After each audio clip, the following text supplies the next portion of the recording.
Yes, guys, you know what time it is. It's your boy David at the Irish Hotspur, Ireland's #1 Spurs fan, Ireland's #1 Harry Kane fan, bringing you the preview as Tottenham travel away to Stamford Bridge today as we hope to pull them back into the top 4 race. Of course, we are joined by Mr. Daigle, Sean and James to get through to today's show. No Jack, everybody, because it is early over there, his time. I said I'd leave him in bed. I didn't want to put him out of it for sure. But before we get into seeing what Irish Hotspur Army are in the comments, let's go around the panel and see how everyone is. Brian, my man, how are you keeping?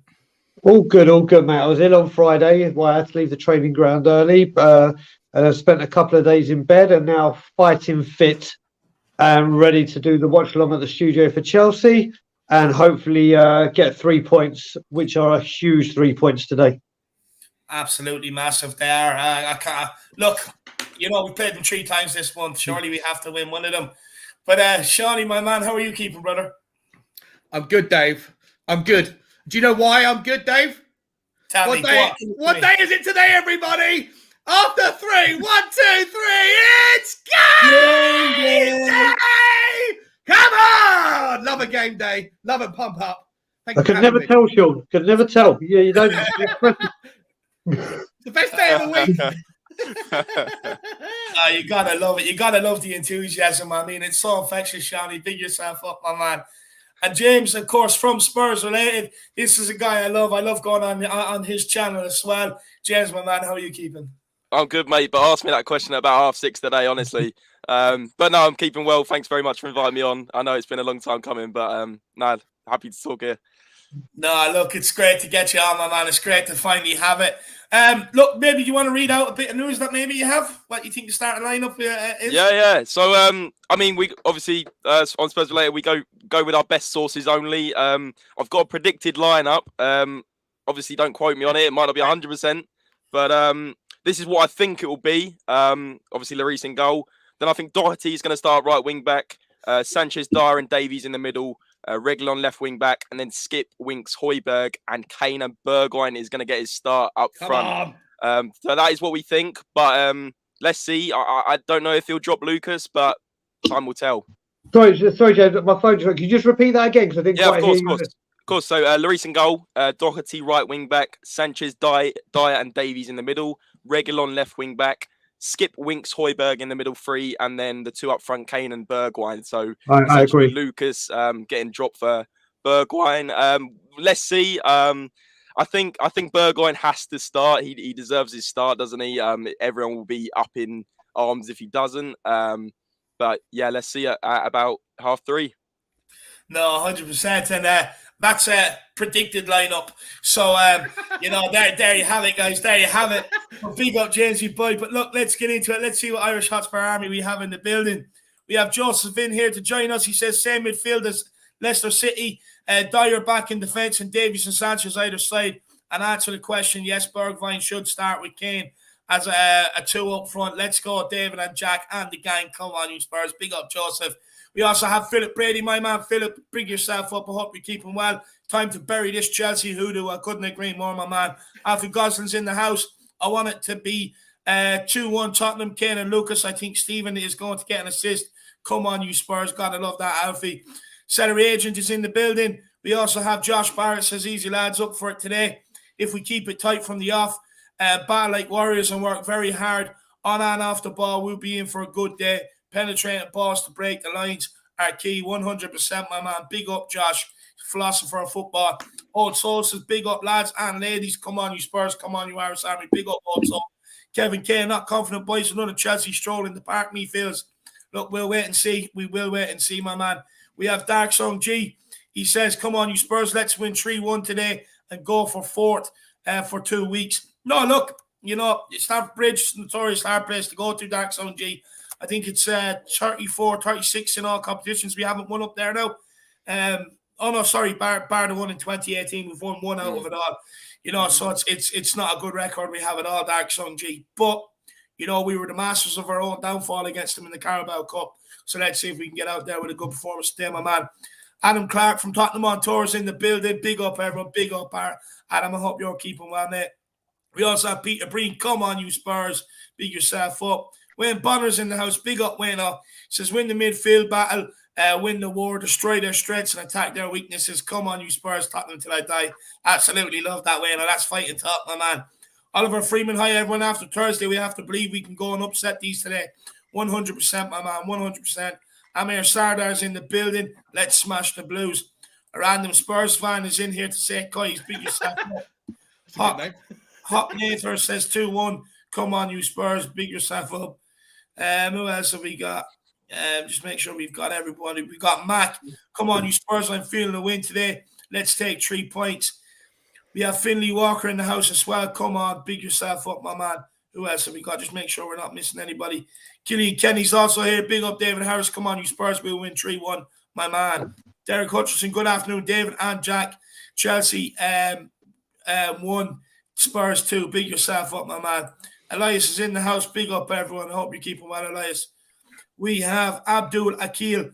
Good morning, guys. Big yourself up, Abdul. Big yourself up, my man. Luke Dadruma says, who's ready for a 3-0 loss? Come on, my man. No, I'm not having any of that talk around here. None of that. Not being defeated before we already go into it, my Ruining man. the good vibes. Come on. Exactly. Kaguma says, big up the Irish Hotspur. Big up, Kaguma. It's good to see you, and I hope you're keeping well. We also have Soul Kurt 212. Morning, lads. Surely we can get something out today. I'd love a win, but definitely take a draw. Draw will be a very good result. A very good result. And I do think it's important that even if we don't get the right result or end result today, that we don't lose our shit as a fan base, because I mean it is what it is. It's kind of like a free hit. Simon McClure says Denny left out today. Maybe a move to the Geordies. We'll have to wait and see, my man. We'll have to wait and see. we have Rasta Country. Says good afternoon. Let's get a result today. Big up, Rasta. Hope you're on that good stuff today, my man. Hope you're on that good stuff. Hotspur says, if we make no mistake, I do believe we can win this 100%, lad. Blake Darcy's here. Rowan Coomer's also here. Satyam is here as well. Moline says, big up, watching from China. Big up, Moline. Martin Richards, Bergwijn has to start. Simple as that. That is a fair point. Carl Simpson is in the building. Afternoon, gents. Sushant, Bouchard, hello everyone, love you all. Big yourself up, my man. Aidan Doherty is here to join us. Linda Williams as well.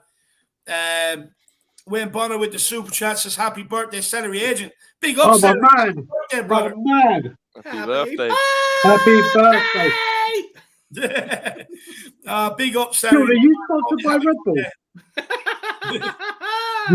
It's all good. You got to celebrate someone's birthday. It's a big day. Big day. No, but big up, Celery Agent. I hope you do have a good one. That's very nice of you, Wayne, to bring it to the attention. God, I love that. Big yourself up, Wayne. Dark Son Jesus, by the way, how did you like the Conte and Stevie cam? Absolutely loved it, my man. I loved all the celebrations and everything. I loved all the videos coming from that game. It was absolutely crazy, Dark Son G. Absolutely crazy.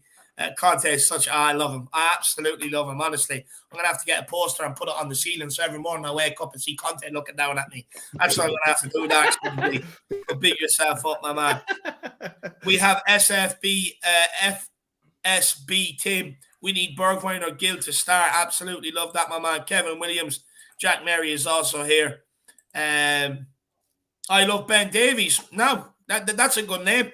Come on, you Spurs. Is this Ariane or Ariane? Let me know. It could be Ariane. Moondog as well. Big up Moondog, my man.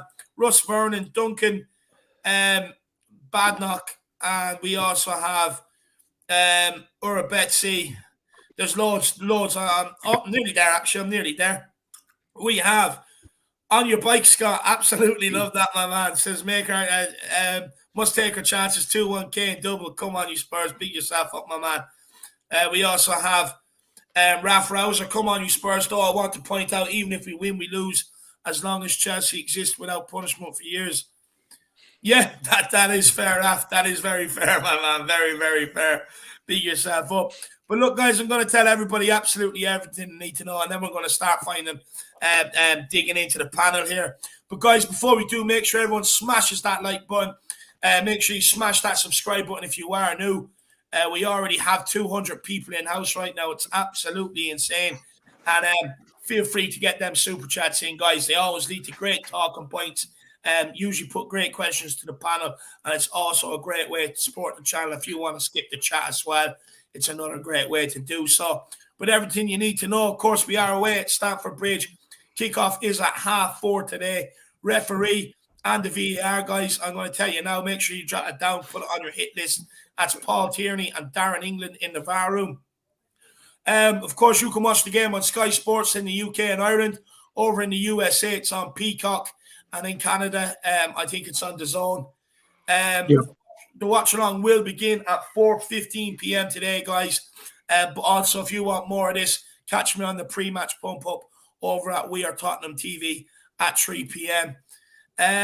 So, yeah, look, usually I give out stats and that, but I'll be honest with you. I mean, does anyone want to hear them? I'm not. This is the one time I don't think we need to hear the stats. I think you're right. We all know. We all know. But look, injury news, Tottenham, of course, Romero. Look, he is close to a return. Might see him on the bench today, but don't think we'll see him start. Eric Dyer is also back. I expect to see him start with Tanganga missing out and Sanchez going back out to the right. Sonny, of course, is out with a muscle injury. And Emerson Royale did come off injured at halftime versus Leicester. Be very, very surprised to see him start today. As for Chelsea, Andreas Christensen is out. He has to isolate. Trevor Shaloma, Reece James, Chilwell, and are all out injured. And then, of course, Mendy, the goalkeeper, is on at the AFCON. But, guys, what I want to find out off you, and we'll start with Brian and work our way around, is why do we have such a terrible record at Stamford Bridge? Wow, it's a great question. Brian? Oh, I go first? Okay. Yeah. So the question is, why do we have such a bad record at Stamford Bridge? Listen, I remember 1990, Gary Lineker's first season, when he scored the winning goal, and I was listening to it on Capital Radio, and Chelsea had such crap stadium that they still had cars in the stadium. But somehow, I don't even know how that was possible, but they did. And back then, I was only 10, 11, and you thought, well, who would beat Chelsea? Chelsea were nowhere the behemoth they are now. And you just have these teams. I mean, we've got teams that just can't beat us for love nor money. I don't know how it happens, but the fact that it's them and it's a London derby makes it worse. And then as we look back at Chelsea's illustrious history from 2004, because that's as illustrious as it gets, they've had the money. They've had the money, and they've reached for the stars. And they haven't just bought great players. They bought players with great mentality. They bought players that know how to perform in the big games and how to get a job done. And it must, you know what? It must for the players, even our players. When you've gone there for 30 odd years and in the league won there twice, you go there thinking like, oh, here we go again. We've got to go here.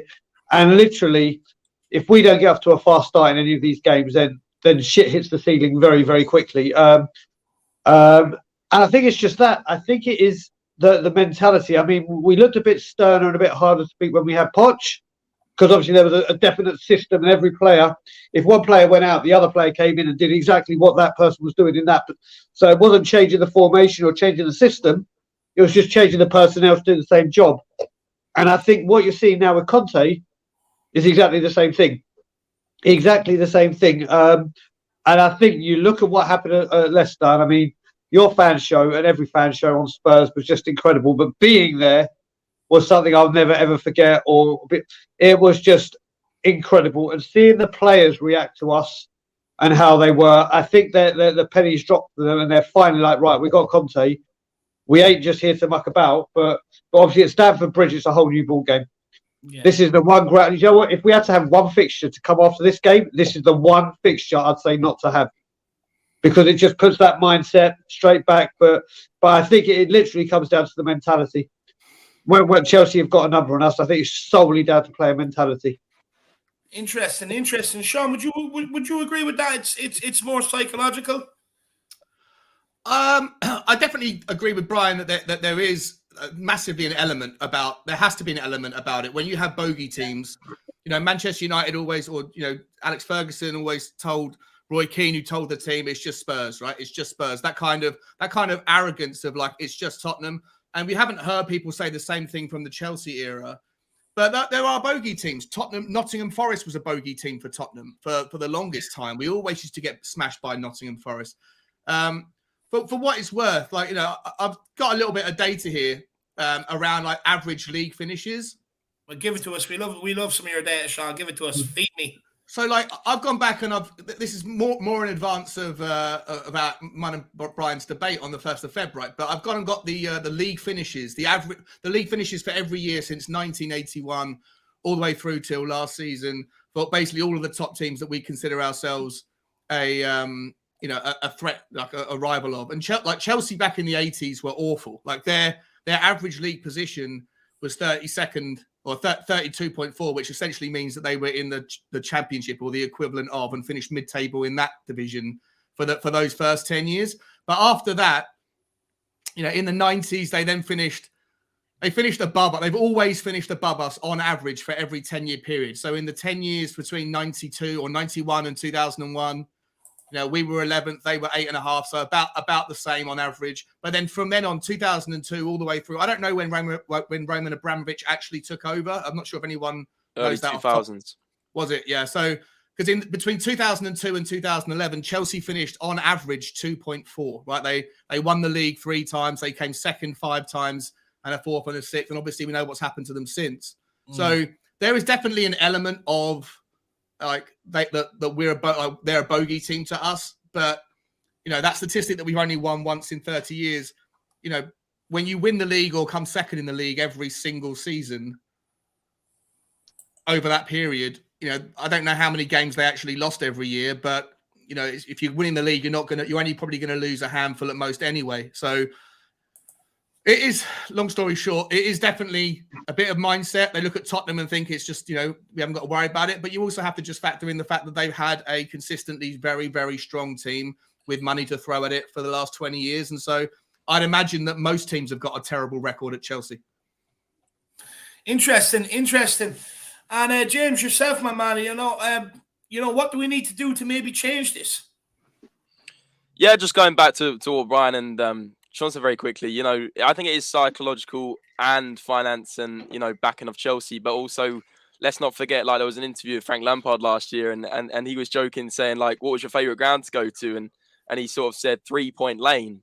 And, obviously exactly that. I echo your thoughts exactly, but, that was the mentality of the Chelsea players in the 2000s, 2010 era, sort of, they knew that they were going to go here and win, and sort of Tottenham had that, like, they were frail in the mind. It was fragile. They didn't really, think that they could win. And Chelsea just almost came in for a piss take. And that's the honest truth. So going back further, I'm sure it's kind of similar. But I mean, 59 Premier League games against Chelsea, 7 wins. I hate to spoil the party, but obviously that's a shocking stat. And even like you said, other teams will have a bad record, but it is that rivalry element as well. It's we're playing Spurs, let's get back on track kind of thing. They got a point against Brighton, which is a bad result for them. And we obviously had the best result possible in the best fashion. So to combat this, I think we just have to, I know it's very, very difficult, but you almost have to go there and think, well, we're on a high, they're on a low. Let's do them. Like, let's forget it's a rivalry. Let's forget we have a bad record. Let's wipe the slate clean today. And let's go off that high that we had in the 97th minute at the King Power Stadium on Wednesday night. We have to do that. If we start thinking about the past, and there is always those psychological elements that are impossible to block, but these players have got psychologists and all sorts, like the sports science behind it. You think they'd be able to just forget about the past against Chelsea, because I always feel like they don't forget it. And I don't know how you change that, but that's how I feel anyway. Well, one way might be to remind the Tottenham players that this particular starting 11 today, with this particular manager, has never lost to Chelsea. Very good point. The 2 games that we had against them in the last couple of weeks is not going to be the same 11. Hopefully, Eric Dyer is going to be back, so we're going to have a better back four. And this particular team seemed to have a mentality where the game's not over until the fat bloke in the middle blows his whistle.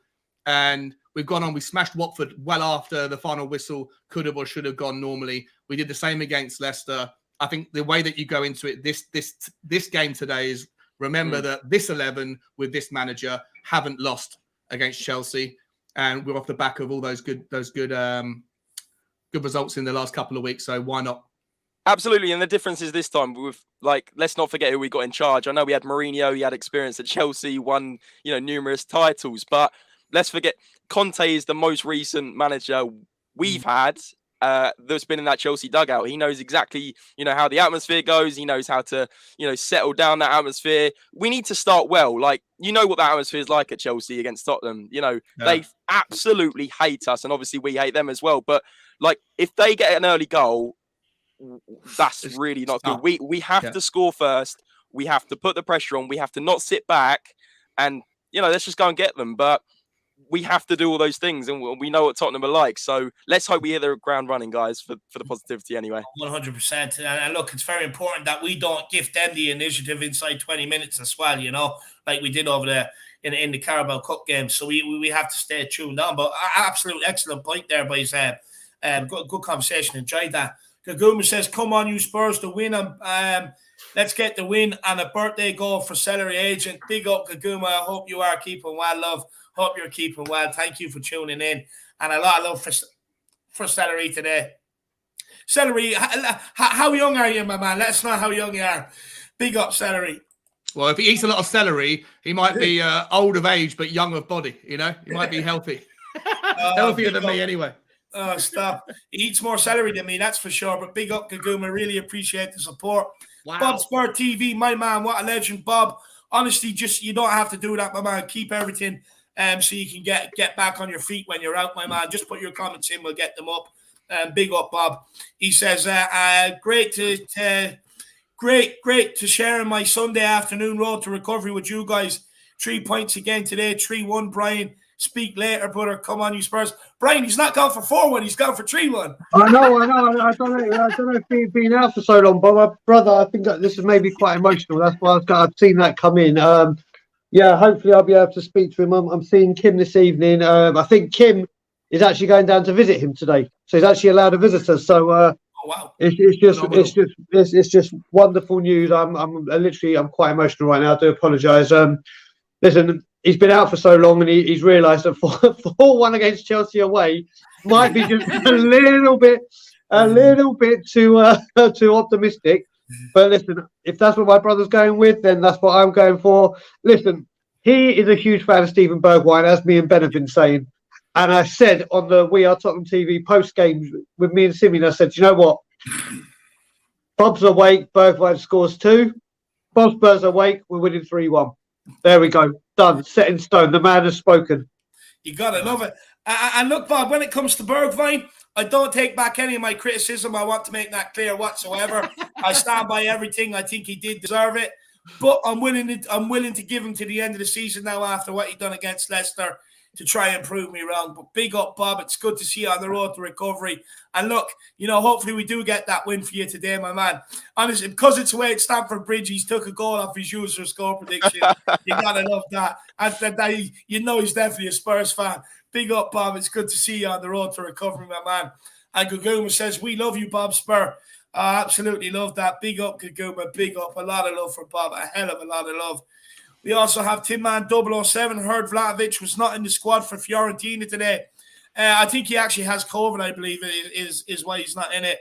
Please, Spurs, do not let the Gooners get him. We need to back Conte and stop the excuses.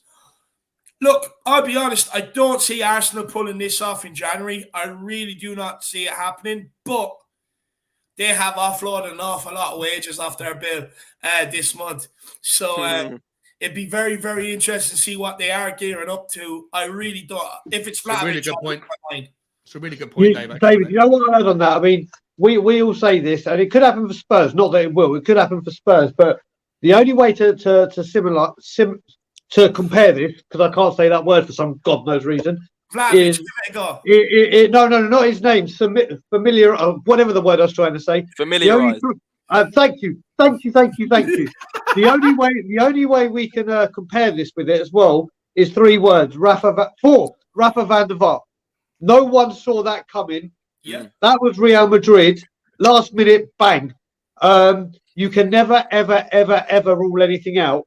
The big deals can get done. Let's just hope and pray that it's not them. If he goes to another team, whether it be outside, obviously I want him to come to us. I spent so long with Jack learning his bloody name. and then scouting him. I want him badly, but as long as he goes to any other team except the Filth, but it can happen. I just hope it's not the Filth. I hope so. But look, it's very interesting. I mean, Brian, you have the countdown timer. What, we 7 days away, 8 days away now? No, we got 11, 12. We got 11 o'clock. We're down to literally 8 days now. 8 days, 12 hours. How many? It's the business end of the season. It's when it's the business end. It's the bit where I said on the 6th that we'll go through this shit, and everyone was like, calm down. I was like, why? And here we are on the 23rd.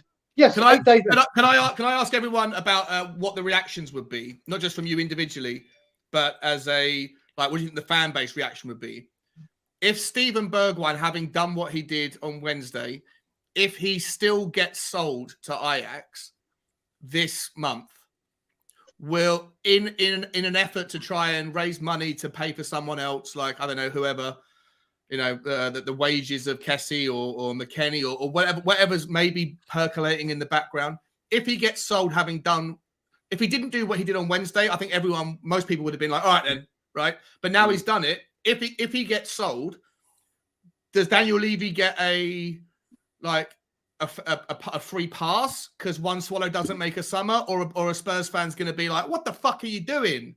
Like, we got the new Stevie B.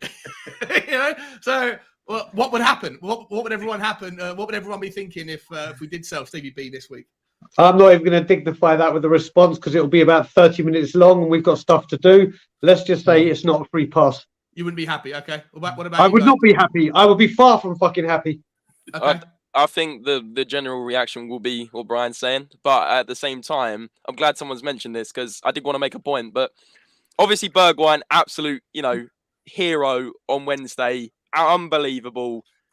But let's not forget, he hasn't had a game like that since Man City, which was 2 years ago. So, although he's done that and it was unbelievable, and we've seen signs that he can be an incredible player, how often is he going to do it for us? Is it going to be once every 2 years? And also, let's not forget that, potentially we have to look at these players coming in, because if we're going to offload players, and Bergwijn is now, his price has gone up on Wednesday, hasn't it? Let's be honest. Yeah. Like, we're not selling him for whatever was talked about, 20 million now. He's got to go for more. So there'll be uproar, but if it's for the good of the club, then just think, he hasn't done amazing in the 2-3 years he's been here. So that's all I'm going to say. Okay. Yeah. Interesting. Look, for me, one swallow doesn't make a summer. Is that the saying? Yeah, absolutely. That's good. I like that one. Look, that's where I'm at with that, to be honest. Look, I'm happy either or. If we keep him, I'm happy. If we sell him to make way for somebody else, bring someone else in, I'm happy. Obviously, in an ideal world, I'd like to keep him and bring someone else in on top of that, but we'll have to wait and see. I just want to add one thing about Bergwijn, David, just very quickly. I just want to, I'll be quick as possible. So when we signed Bergwijn, and I said this, I think, on your stream a couple of times when we were doing he came, scored that great goal against Man City. He then played against Aston Villa and played blindingly the game before lockdown when we scored in the last minute with Son. Then, obviously, the COVID breakdown or the first original lockdown. Then he started playing for Jose in a right wing back, which is not his position. Then he had that miss against Liverpool. And he got all the abuse that he bloody well got. His confidence would have been. Then it's been stop, start. He's picked up injuries. But then you look at the West Ham. If we look under him under Conte and just Conte alone. Yep. Against West Ham, he was outstanding. Yep, he was. Absolutely outstanding. I was then there at Boxing Day with Simeon, and he came off the bench, and he looked sensational when he came on. He was getting forward. Weren't on for long, but he definitely had an impact. Yeah. And then he came off. And then obviously what he did Wednesday will go down like more, not as historic as Mora's hat-trick, but he won the game. Yeah. And his attitude, like when he got pissed off with the whole show deal, when he scored the goal, rather than running and celebrating, he picked up the ball, thought, no, we're going to go for the win, and ran back, and then obviously scored the winner. So if you just look for him under Conte, where he's got a bit of confidence, that guy has been great.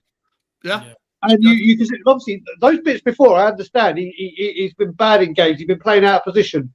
But when Conte has given him the belief, like Harry Winks has developed, like Ben Davies and Sanchez has developed, when he's been sitting on the pitch, he's developed. So I think it's a bit harsh on Bergwijn. Like I understand where people are from, and obviously he's been there but he hasn't even had a considerable run of games since he's been here, whether it be injury or lack of form. Yeah. But in the shortest period of time that Conte has given him, you definitely know he's been there and influenced the team. So I think it's a bit.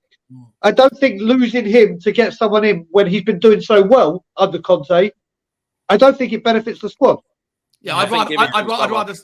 Yeah, I'd give him to the summer. I'd rather get rid of Dele Alli, get rid of Ndombele, Exactly. get whatever money you can from those people, and the last person on the list would be Bergwijn. But I hear your point there, Brian. I think you make a good point. Horses for courses.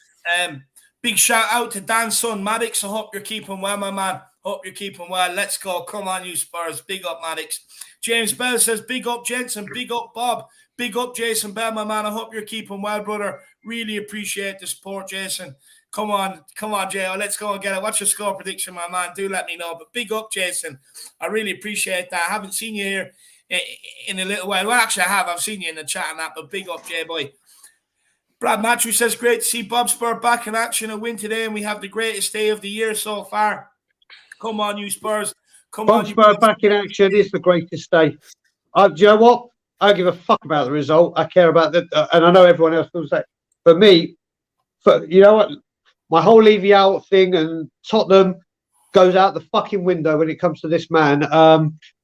This man is all I care about. It's all I'm here. Obviously, if Spurs win and Levy goes, then that's the greatest day on earth. But right now, all that matters is every day he texts us back or he's in a chat or we see that he's improving. That's the greatest day.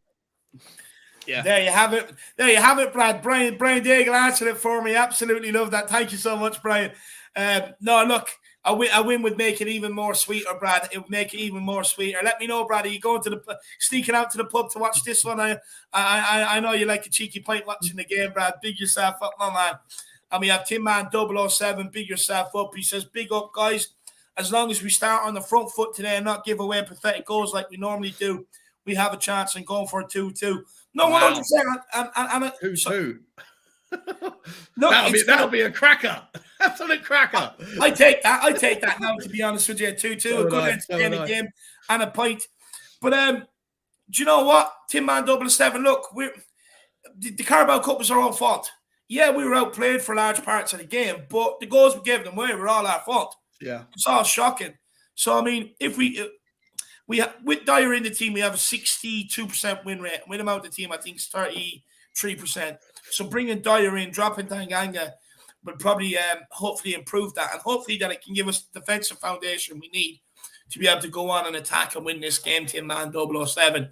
But I'm even more optimistic, lad. I'm going 2-1, lad. I'm going for the win. Big up, Tin Man. Big yourself up, brother. I really appreciate the support.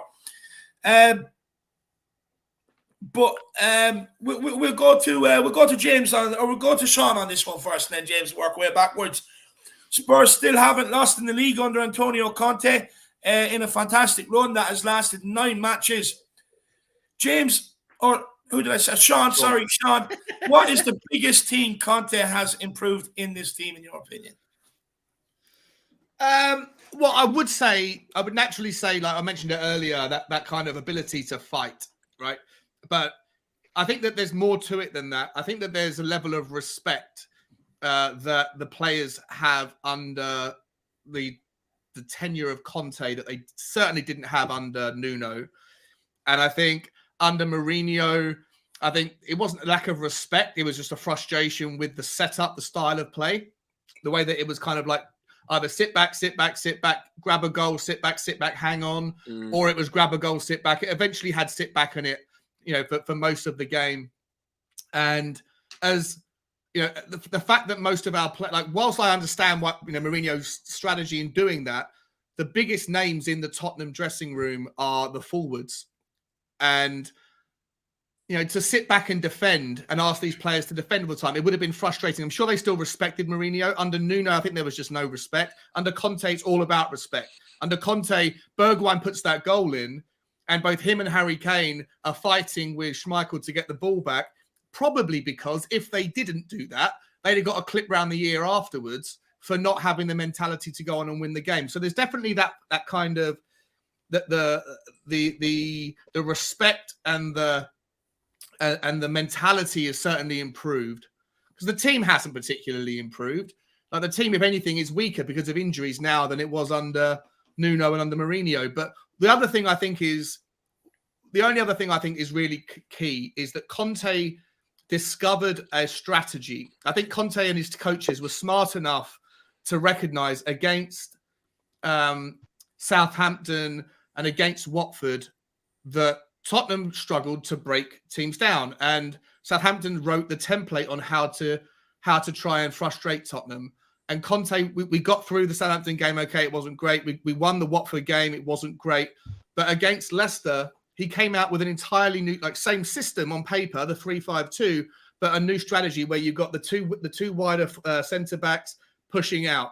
You've even got Skippy pushing out. It left a lot of room for Skip, and because Leicester for Højbjerg to have a bit more time on the ball, because Leicester players had to fan out to cover the wider areas. And I think that what Conte did is discover a new formation, a new technique that now gives Tottenham a plan B. And I'll start by saying, I think the best thing that Tottenham have done, or that Conte's changed under his time at Tottenham, is essentially the mentality. But you can't write off the way that he's figured out a new way to give Tottenham a plan B, which we haven't had for so long. We've had one way of playing, it's counter-attack, and it hasn't worked against certain teams. And I think you could argue the same thing on the opposite point against someone like Tuchel, whatever his name is.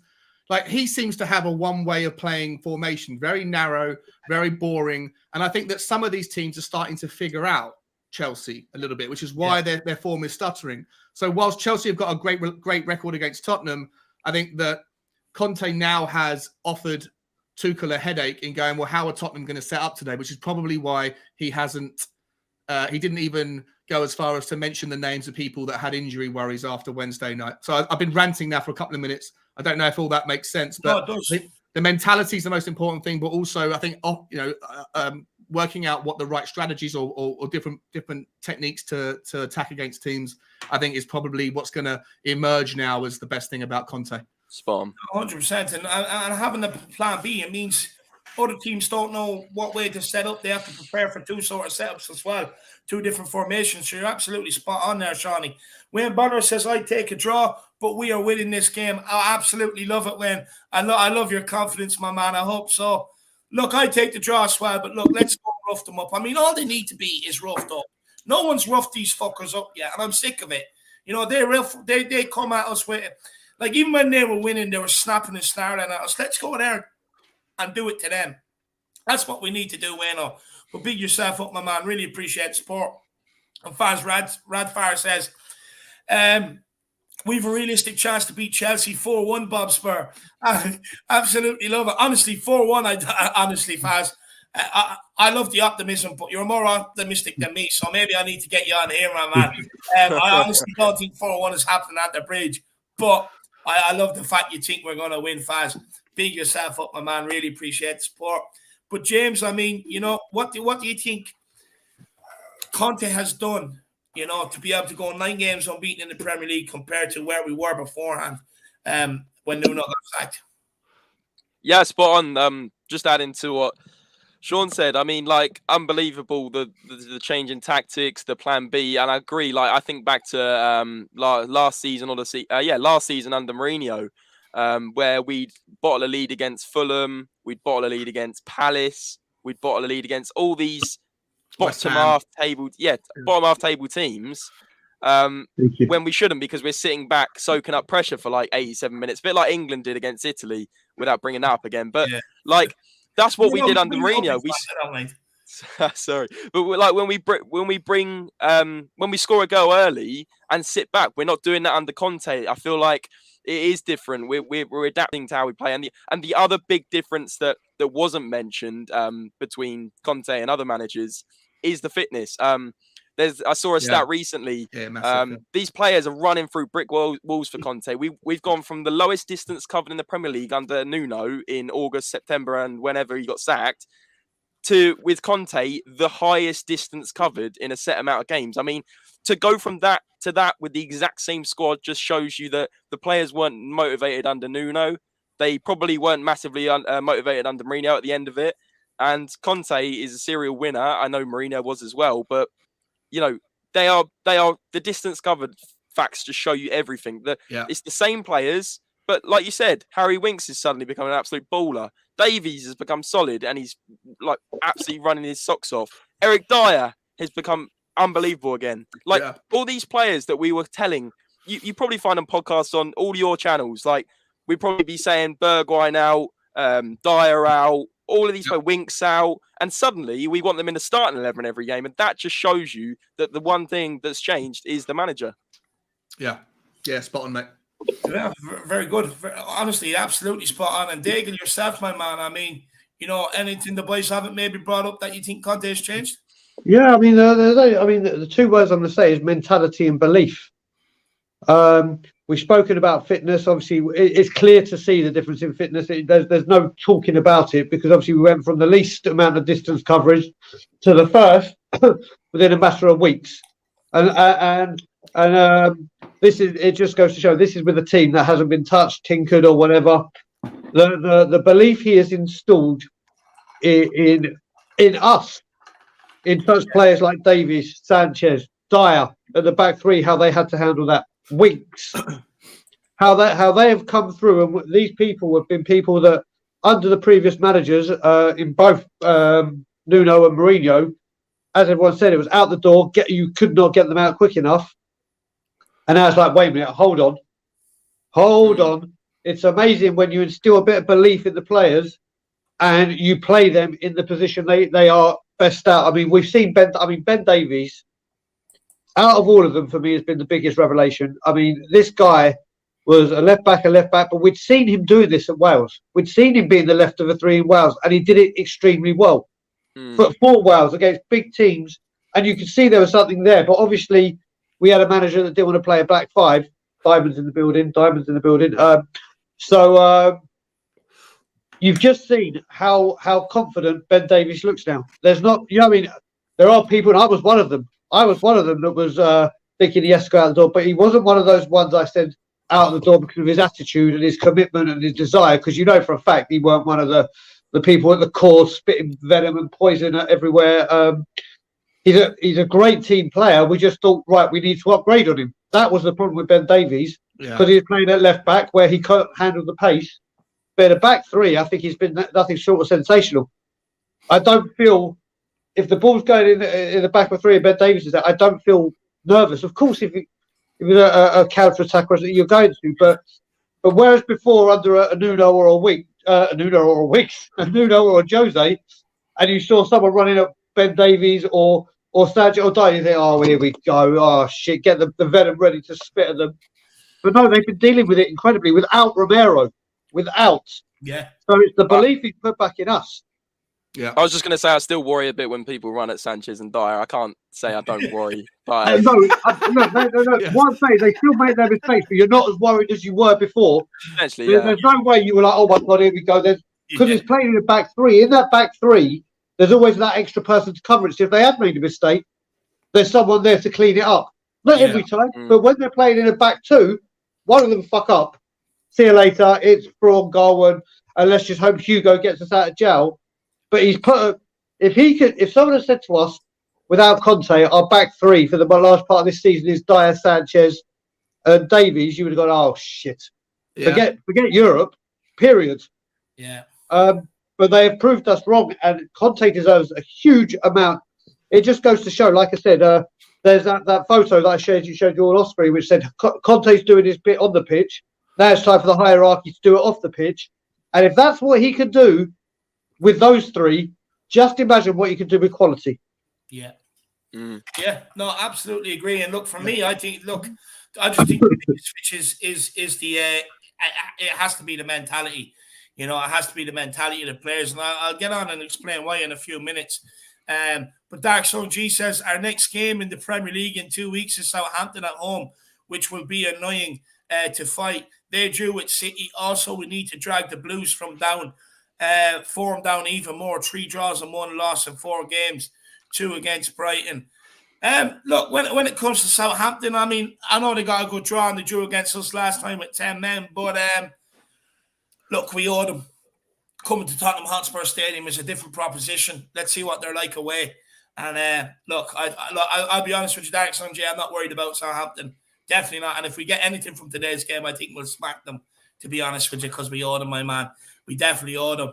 But big up, Derek Sanjay. Look, we win today, and then we win our games in hand. We're above Chelsea. So, we can drag them back down into it, put them down with the likes of United, West Ham, and Arsenal, and we can just keep motoring on into third. But big up, Derek Sanjay. I really appreciate support, my man. Brad Matthew says, yes, David, the pub is on the agenda today. We'll try my best to not be too mouthy like hell I will. No, look, Chelsea fans there. Absolutely. Big up, Brad. Give it to them for me as well, Brad. You know me, if I was out there, I'd definitely be mounted as well. So make sure you give it to them. And let me know what the drinking choice is, but enjoy it, brother. Really do go and enjoy it. And the whole world, well, over here, and I think the UK as well, all the restrictions are gone. So go and enjoy life, my man. Dark Song G, and thank you for the support, Brad. Dark Song G says, Man United will not get fourth with the way they are playing.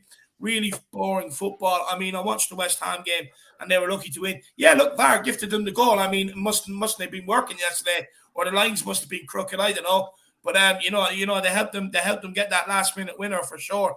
I mean, I looked at that. I thought it was off all day long. Yeah, so did I. When it comes to VAR, I mean, it's like what I was saying a few weeks ago. It's there to serve the big traditional old top four to get it back again.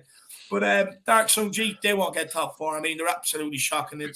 They are crap. They are absolutely shite, to be honest with you. And he says our March fixtures are important. Man United and Hammers will beat United easy. Most teams beat United because they don't work hard.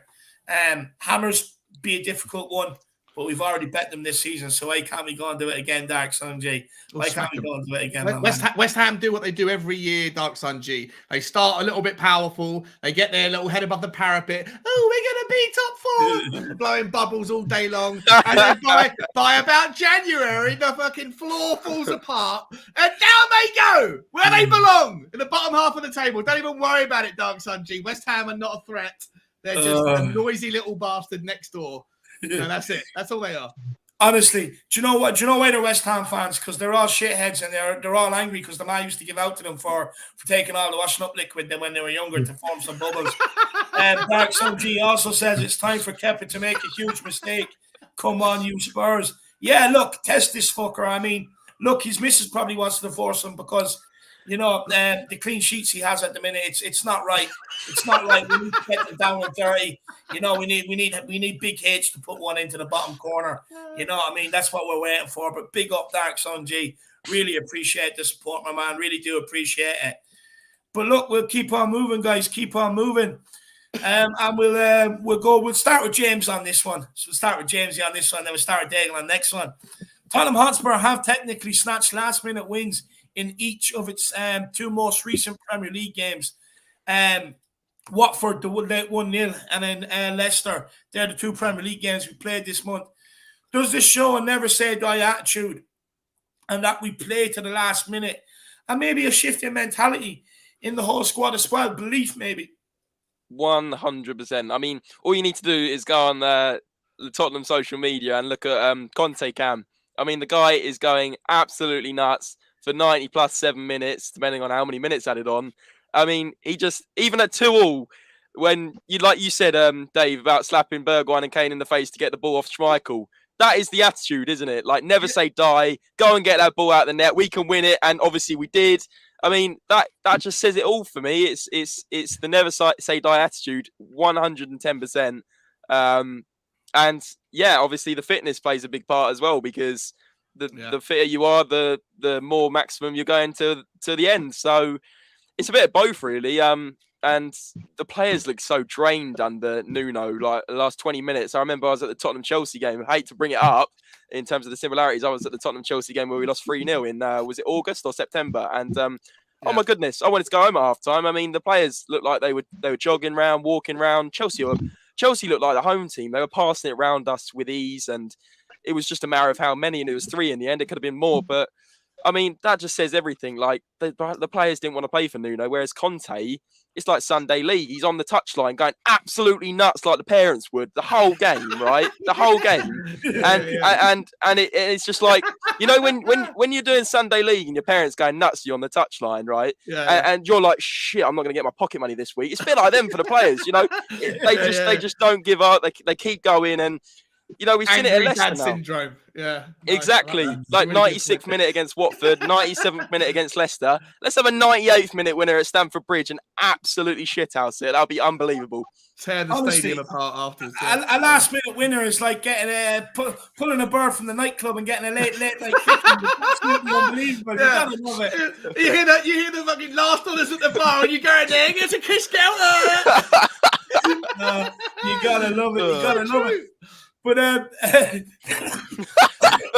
please stop! You're gonna kill me. It's not even. It's not even on. It is 1 o'clock. But never mind. Daigle. Yeah. Same to you, my man. Are you loving Conte time lately? You know, United used to have Fergie time. Tottenham are getting their own Conte time. I mean, I'm loving it. Listen, we had this with Poch as well. We were notorious for doing this. Like, you think of the Swansea game, which brings back really good memories. Pretty much the same thing. And it's what Conte does, the belief that he's installed in this team, and that will do absolutely wonders what happened on Sunday. And you've got to look at it as well. After the Nuno performance for Chelsea and then the 2 legs against Chelsea in the cup under him, the only decent half was the first half against Nuno. So if that's not motivation enough as well to say to him, listen, guys, this time there's no fucking around. We go on, but I'm loving it, mate. Listen, I don't think my nerves would take it, but there would be nothing better than a 1-0 smash and grab in the last goddamn minute, especially with 90 minutes and the filth of the West Ham fans piping up, oh, look at Spurs fucking it, and then we just get a late grab. I mean, I don't think our nerves can take it, but if you could give me a 1-0 in the 90th minute with all those nerves, I would take it all day long. And the good thing is I expect Conte time to become a real thing now. Not just the goals, but that never say die till the last minute, which he's instilling. And if he can instill it, I mean, I've got to say, and I was at the game, I got to see it, it didn't do justice, Harry Kane's performance. That performance on Wednesday was absolutely sensational. And you could tell not only when the winner scored, but at full time, the way he came up to the crowd straight away, he was absolutely. And if you've got Harry Kane believing, then you're halfway there because he is so vital. And if that's installed in him, then yeah, I think Conte time is what it's going to be coming. And God, would I love it to be showing today. My God, that would be no better place for it to come than at his old ground and to snatch a win. It would be just unbelievable. Honestly, half the Irish Hotspur fan base will be down in the nightclub if that happens after what I said, Brian. Gotta love that. You gotta love that. But Sean, is it maybe kind of what we were like under Poch, where no matter what minute in the game it was, how late it was getting on, we still believe we can still get something out of the game all the time now? It definitely rings true, right? Like it's definitely, history doesn't repeat, but it rhymes. And I feel like we've got a rhyme out of Conte from Pochettino. I feel like there's definitely a lot of, I actually want to go back to James's point. I think that the biggest, and it's a really, really solid point, mate. Like, and I often forget about it, but the reason why Conte time is becoming a thing is because of, like, you need more than heart, right? Determination and passion and fight to the last breath is great. But like every boxer that goes into a ring doesn't want to get knocked out. But the ones that do are the ones that usually that are exhausted, especially if it's in the 12th round. And it takes that fitness, that stamina to be able to get up off your feet when you are knocked down late in the round, or when they're tired and you're not, or when you're looking at the other team going, I've got one more breath in me, have you? And I think that a large part of it is definitely the mentality, but I think James made a really, really good point. That the fitness regime that he's clearly put in the Tottenham team under to go from 20th to 1st in the distance travelled. And I'll point to, like, against Leicester, when we lost the ball and it was late, it was in like the 80th minute. and Harry Kane was outside the Leicester box, and he sprinted the entire length of the pitch in like the 80th or 85th minute or whatever. And he got back. He wasn't there but he saw the James Maddison making the late dart on the outside of the box. But he was there. Like he made an 80-yard lung bursting run, and it did help. It did put James Maddison off. It kept us in the game. It was when Lloris made that save, that block save. But it's that kind of thing. But you can't do it. Heart and motivation and desire isn't enough if you're exhausted. You have to have an energy level. Like you have to have a stamina bar that's still got something in the tank. And so I think that James's point about the fitness regime is a crucial one. I'd actually love to know if anyone has access to, I don't know if you can find this stuff, if anyone in the comments has got time to go and dig around wherever they can find out the distance traveled. I'd love to know where Chelsea sit on the list, because if Chelsea are down the bottom, then maybe we're more likely to get a late goal today. You know, whereas if they're up there, if they're second or third, then maybe they'll have as much stamina as we will late in the game. So, absolutely. Yeah. And I just think just one more thing that just stresses how much also we need just that extra couple of players that have an engine, like Kessié, for example, from AC Milan. How vital that would be in sort of those last few minutes in midfield, because that's where the play is dictated, isn't it? If we can win the ball more in midfield and create more chances at the end, that's when we're going to start scoring more late goals. So I think that's also very important as well. Yeah. And when it comes to stamina, look, I'd expect a lot of them Chelsea players to have a hell of a lot of stamina, especially with John Terry lurking around. You know what I mean? You know, they better be careful. So they better have stamina when it comes towards their girlfriends. As John Terry being they're gonna have plenty of stamina. Caroline says, "Is Dele Alli, MK Don's legend gone yet? Please make it so." No, look, rumours is he is on his way to Newcastle on a loan deal. Or trying to sort out a loan deal. Apparently, he spoke to, from what I've been told, Trippier, and he could be on his way down there. We just have to wait and see, Carl. Just have to wait and see. But until then, my man, he's plugged in at the corner of Hotspur away as a Christmas tree. But big yourself up, Carl. I really appreciate the support, my man. And we have a super sticker here from Gaguma. I'm just going in to check what it is. Gaguma, just give me 1 second. We haven't got Jack to give us the rundown on that. I've got it for you. It's a fox with hearts doing this. You gotta love it. Well, foxes don't have much heart at the moment, so that's really ironic, really. So there we go. We're going to change it to a hound. It's who let the hounds out. Conte did. Absolutely. Yeah, Bergwijn shitting on a fox. That'd be even better. You know what I mean? You gotta love it. Big up. But everybody keep smashing that like 357 in house. Keep smashing that subscribe button if you are new. It really does help with the YouTube algorithms with the like buttons and stuff like that, guys. So if you could, it would be absolutely awesome. And look, we're going to start with Mr. Daigle on this one. Tottenham are averaging 2.5 expected goals per 90 minutes over their last 7 fixtures, and we're dangerous from all angles in our amazing 3-2 victory at Leicester on Wednesday.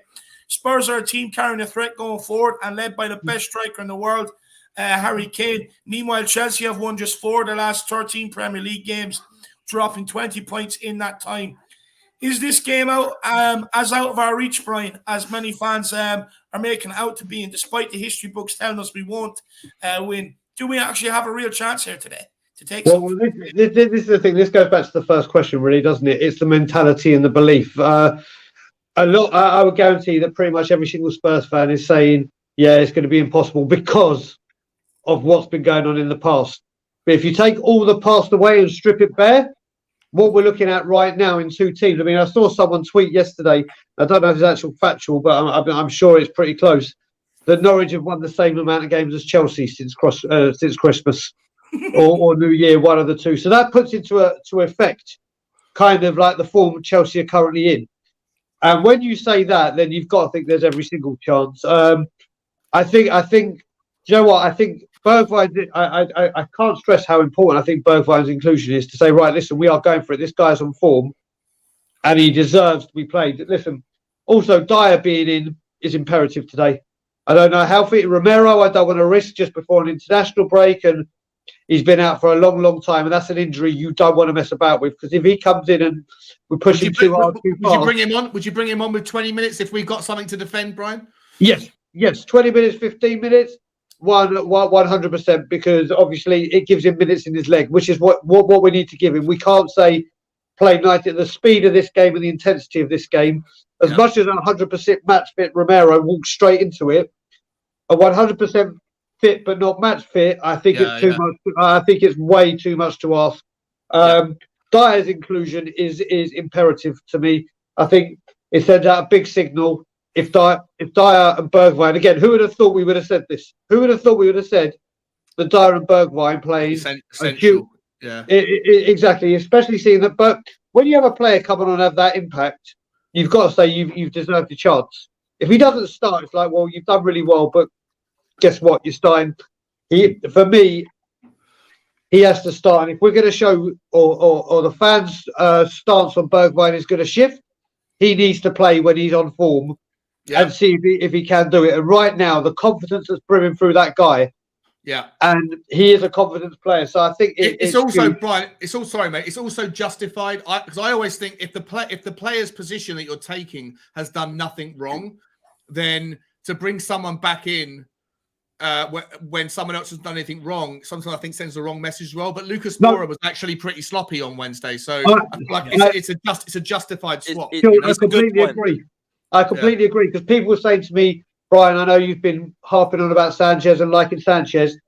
When Romero's 100% fit, does he start? And I was like, nope, because Sanchez has been doing the job. Once he's 100% match fit, there's absolutely no discussion. As much as I love Sanchez, Romero, in you go. It's not even a thought done. But when Lucas Moura, I agree with you. Yes, Leicester for me, as much as he was trying, and one thing you can never ever doubt Lucas Moura on is his effort, commitment, dedication, passion for the club. The guy needs a rest. And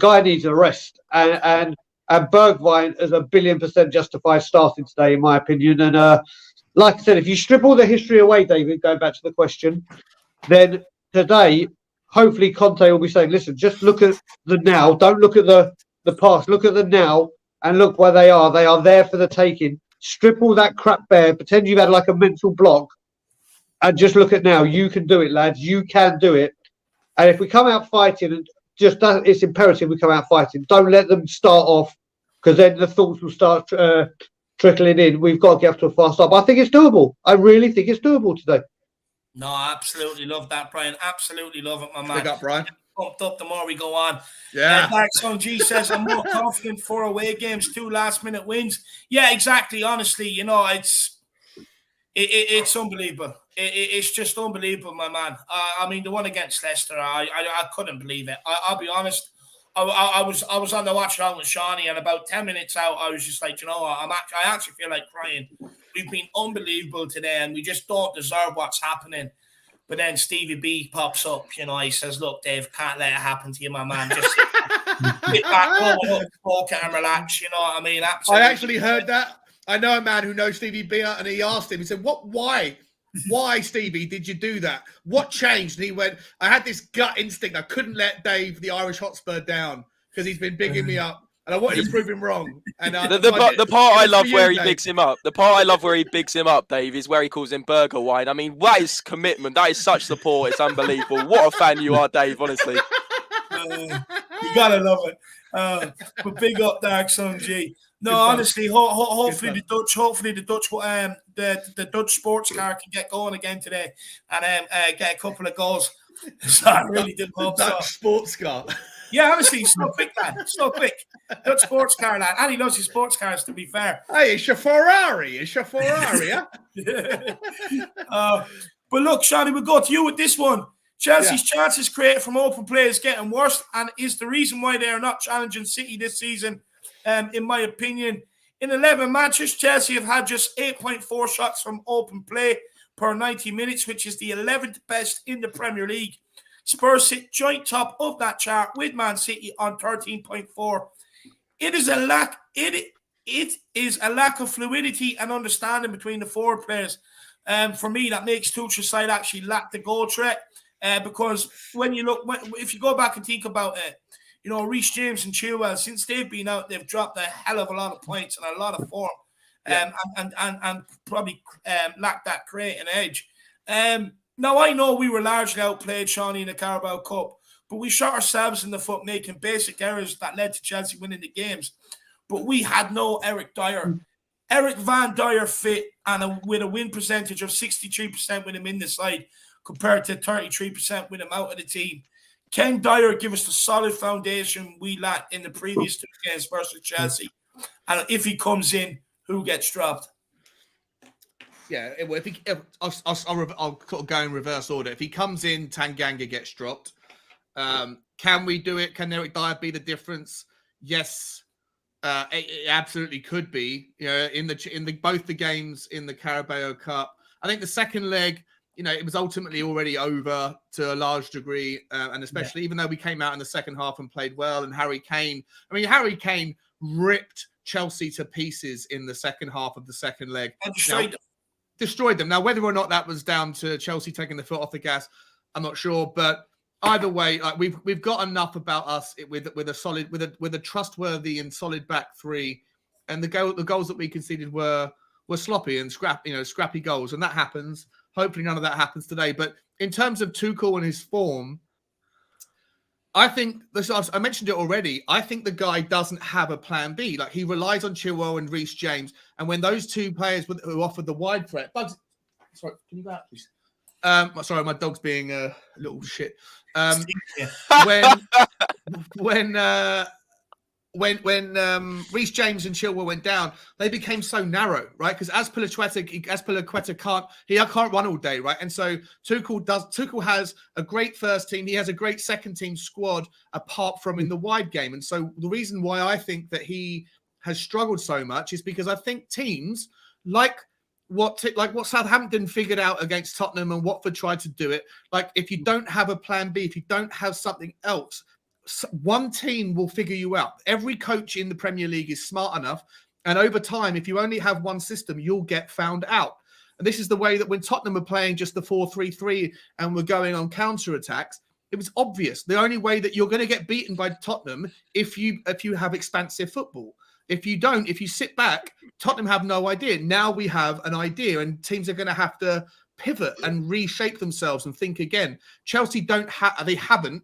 Maybe they will today, but they haven't until recently, or for the recent past. They haven't had a plan B. Losing their 2 wide men and having subpar alternatives that don't have the stamina to run up and down the pitch all day long, it forces them very narrow. And the teams like Brighton have just gone, okay, well, we're just going to sit back and contain them.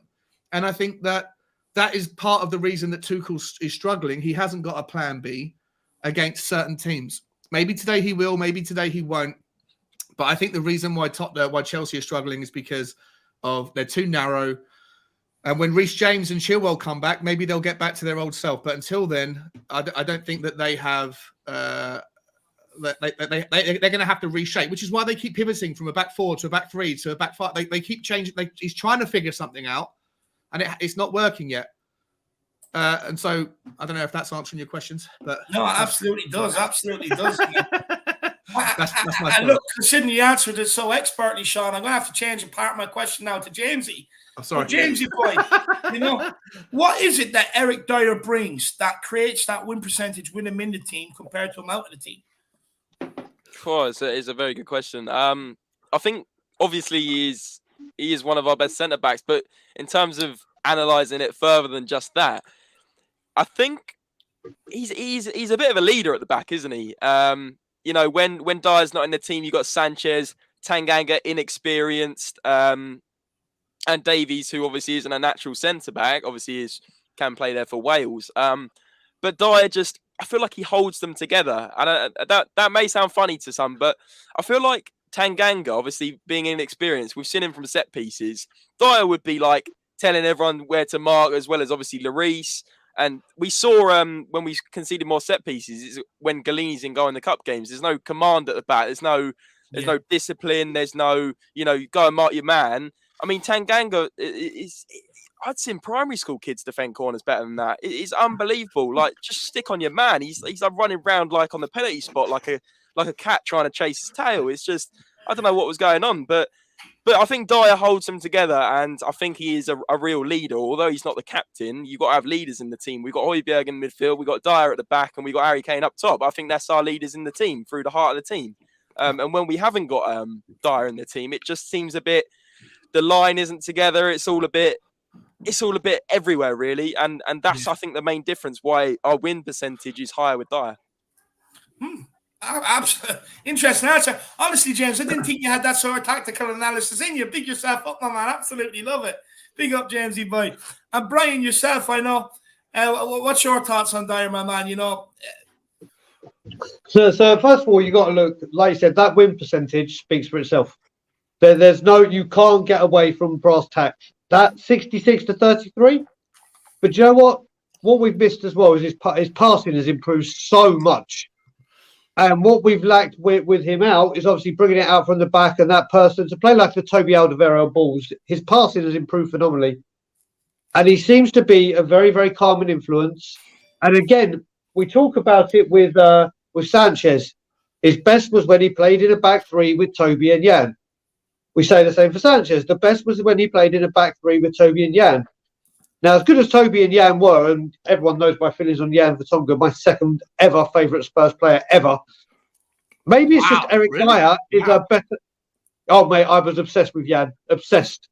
Like, literally, him and Gaza, no one will ever replace Gaza. I don't care who we sign in the future past, no one will replace Gaza. But getting back to the point, maybe it's not that they played with them two. Maybe it's because Eric Dyer plays better in a back three. Period. We've tried him in so many different positions, and the fact that again, like we said, when Davies and Sanchez or Dyer made a mistake in a two, it was punished. Maybe with playing Dyer in a back three, it allows him to use his passing, and maybe it allows him to have a little bit more breathing space, and we're seeing the best out of him. I mean, the defense has. Look when the defense was without Romero and it was those three, they looked good. They looked good. During Christmas, Brentford, Norwich, whatever. You could say, okay, it was only Brentford, Norwich, whatever. But they played and kept clean sheets. And then we saw the huge difference when Dyer came out of that back three and we were trying to solve that option. And I think Eric Dyer coming on, A, with his passing, B, with what he's doing. I mean, not only is he one of our most experienced players, he's been here he has settled now. He loves this club. You got to remember as well what happened with him against Norwich a couple of years ago when he ran to his brother's aid and he was getting pissed off. And you know, I mean, that would have pissed him off as well. I thought, wait a minute, what the fuck? Brian, let me ask this. We spoke about Romero, right, and rushing Romero back. How many games has Eric Dyer missed now? He's missed, but the thing is, he hasn't had a hamstring issue as big as what we don't know. What was his issue? Do we know? Well, we're thinking it's COVID because obviously, but you're not going to mention. Listen, the reason I'm still leading to believe that it's COVID is not once have we been told what the injury is. And if it's an injury, you get told. COVID lasts a week, right? I've heard you could get long COVID. Like people have been saying, they think some may have long COVID as well. Right. There was talk that he had a thigh knock, a thigh injury. So there's that as well. I mean, we don't know, but I think with Eric Dyer. Apparently he's been fit for the last couple of games. They just haven't rushed him back. They've been doing it. Are we worried, though, that he goes down? Like, do we have the same concern about rushing him back? No, do you think Tanganga starts the first half and brings Eric Dyer in after 45 or anything like that? For me, with Eric Dyer, he is such a big, well put together guy who that is on injury, but he's so essential. With what you got to remember, you look at someone now. I'm not comparing these two because they're completely different positions, but you look at Michael Owen. Your hamstrings, once they've gone and they go, they're probably the biggest injury to reoccur. Hamstrings the worst injury in the world. They are the worst thing for reoccurring. I mean, obviously your ACL or your knee is awful, but this one, if you keep getting, and this one apparently was quite a big tear. It was a type 3 or something, which is like you said about Michael Owen. So it can reoccur. So I would say do not rush him back. Exactly. I think echoing your thoughts exactly. There, we've got this thing. You've got to remember as well with Romero. He was just adapting to the English game. He was getting it. He was knowing it. His aggression was incredible. You can't bring him back in a game like this. Listen, Dyer has been there, done that, got the T-shirt in regards to Tottenham, Chelsea, London derbies, huge games, everything. He's been there, got the T-shirt. Romero, as much as I want to see him back, because I think honestly, when I saw him, what his greatest attribute for me was. What other defenders were making look so complicated, he made look like just getting up in the morning. Like things he was doing, he did it, and there was so much room around him, or so much that he just looked like a like a natural. He is world class, and I didn't know a lot about him. It might take him because he didn't look world class in the first 3 or 4 games that he came in. Right, he grew. He got better and better and better. Of course. And now that he's had 2-3 months out, you've just got to nurture it. You've got to nurture it. But not just the nurturing and bringing back slowly, but he also needs to get back up to the pace because exactly. If it took you 2 months of being in the team, it took you 5 weeks of that to get used. And then the last 3, he was like world class level. Then he's been out. Not only do you have to be careful bringing him back slowly, but you also have to give him you have to allow him to remind himself of the pace of the English game. So you look at it, Sean. The next game potentially, if he doesn't get injured on international duty or whatever, is Brighton at home at the Cup. Yeah.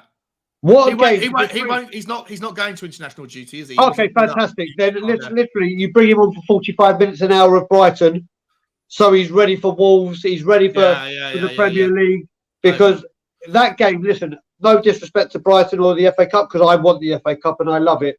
If there was a game that was like, right, we'll bring Romero back in right now, at home, Brighton, that is a lot less stressful than saying, right, Chelsea away, Lukaku, Premier League, games in hand.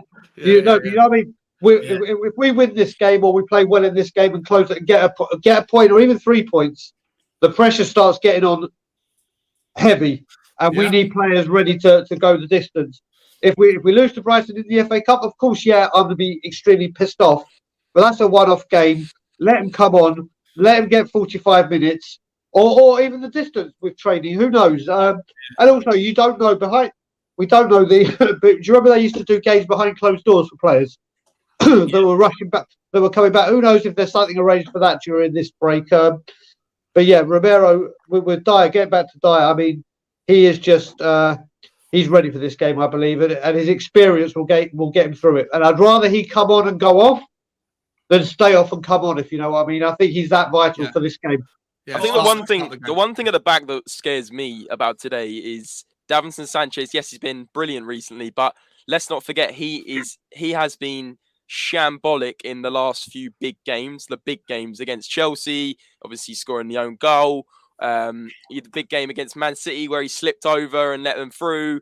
Like, there's been so many. I can't think off the top of my head. Correct me if I'm wrong, guys. Where Sanchez has played well against the big four. Yeah, James. The one thing I'll say about that, minus the Chelsea game, because all players were shit in that Chelsea game. It weren't just him. That was him in a back two. It's very, very different player. So I completely get what you're saying, and I agree with you. I mean, once I saw him do the Del Boy at Man City, I was like, oh, that was where I was on the verge of saying, do you know what, just piss off. Wait, what's the Del Boy? One where he fell on it, fell down his line on the ground. Yeah. That's Del Boy through the bar. That's Del Boy through the bar, literally just going forwards, not backwards. If you watch that back, it's literally Del Boy through the bar. But yeah, one second, my wife is just calling me. 1 second. One thing that Dyer will bring is that hatred for Chelsea. Hopefully so he can bring that into the game, maybe stir some of our players up as well. But before we want to move on and maybe talk about Doherty at right wing back. But before we do, a couple of super chats to get to. But before we do, guys, any fans that are going to the game today, Spurs fans, I encourage you to use that Pink Floyd song, We Don't Need No Education. You know that one where it's like, hey, teacher, leave those kids alone? Well, it's like, hey, Terry, leave their wives alone. So I want people to start chanting that down at them today. That's what I want people to start doing today. Dark Sun G says, also, we have Reggie, Dyer, and Session fit, unlike semis. No, 100%, my man, 100% Dark Sun G. You got to absolutely love that. Regulon back today. But he had a decent enough game against Leicester, so hopefully he can bring it again today, my man. And Gaguma says, big up the panel. Absolutely fantastic. Really appreciate it. I hope everybody is enjoying it. There's over 400 in house right now. Wow. Keep smashing that like button and keep smashing that subscribe button, guys. And feel free to get your super chats in. Always lead to great talking points. Great support for the channel. It means you can skip the queue as well, and we'll get straight to it.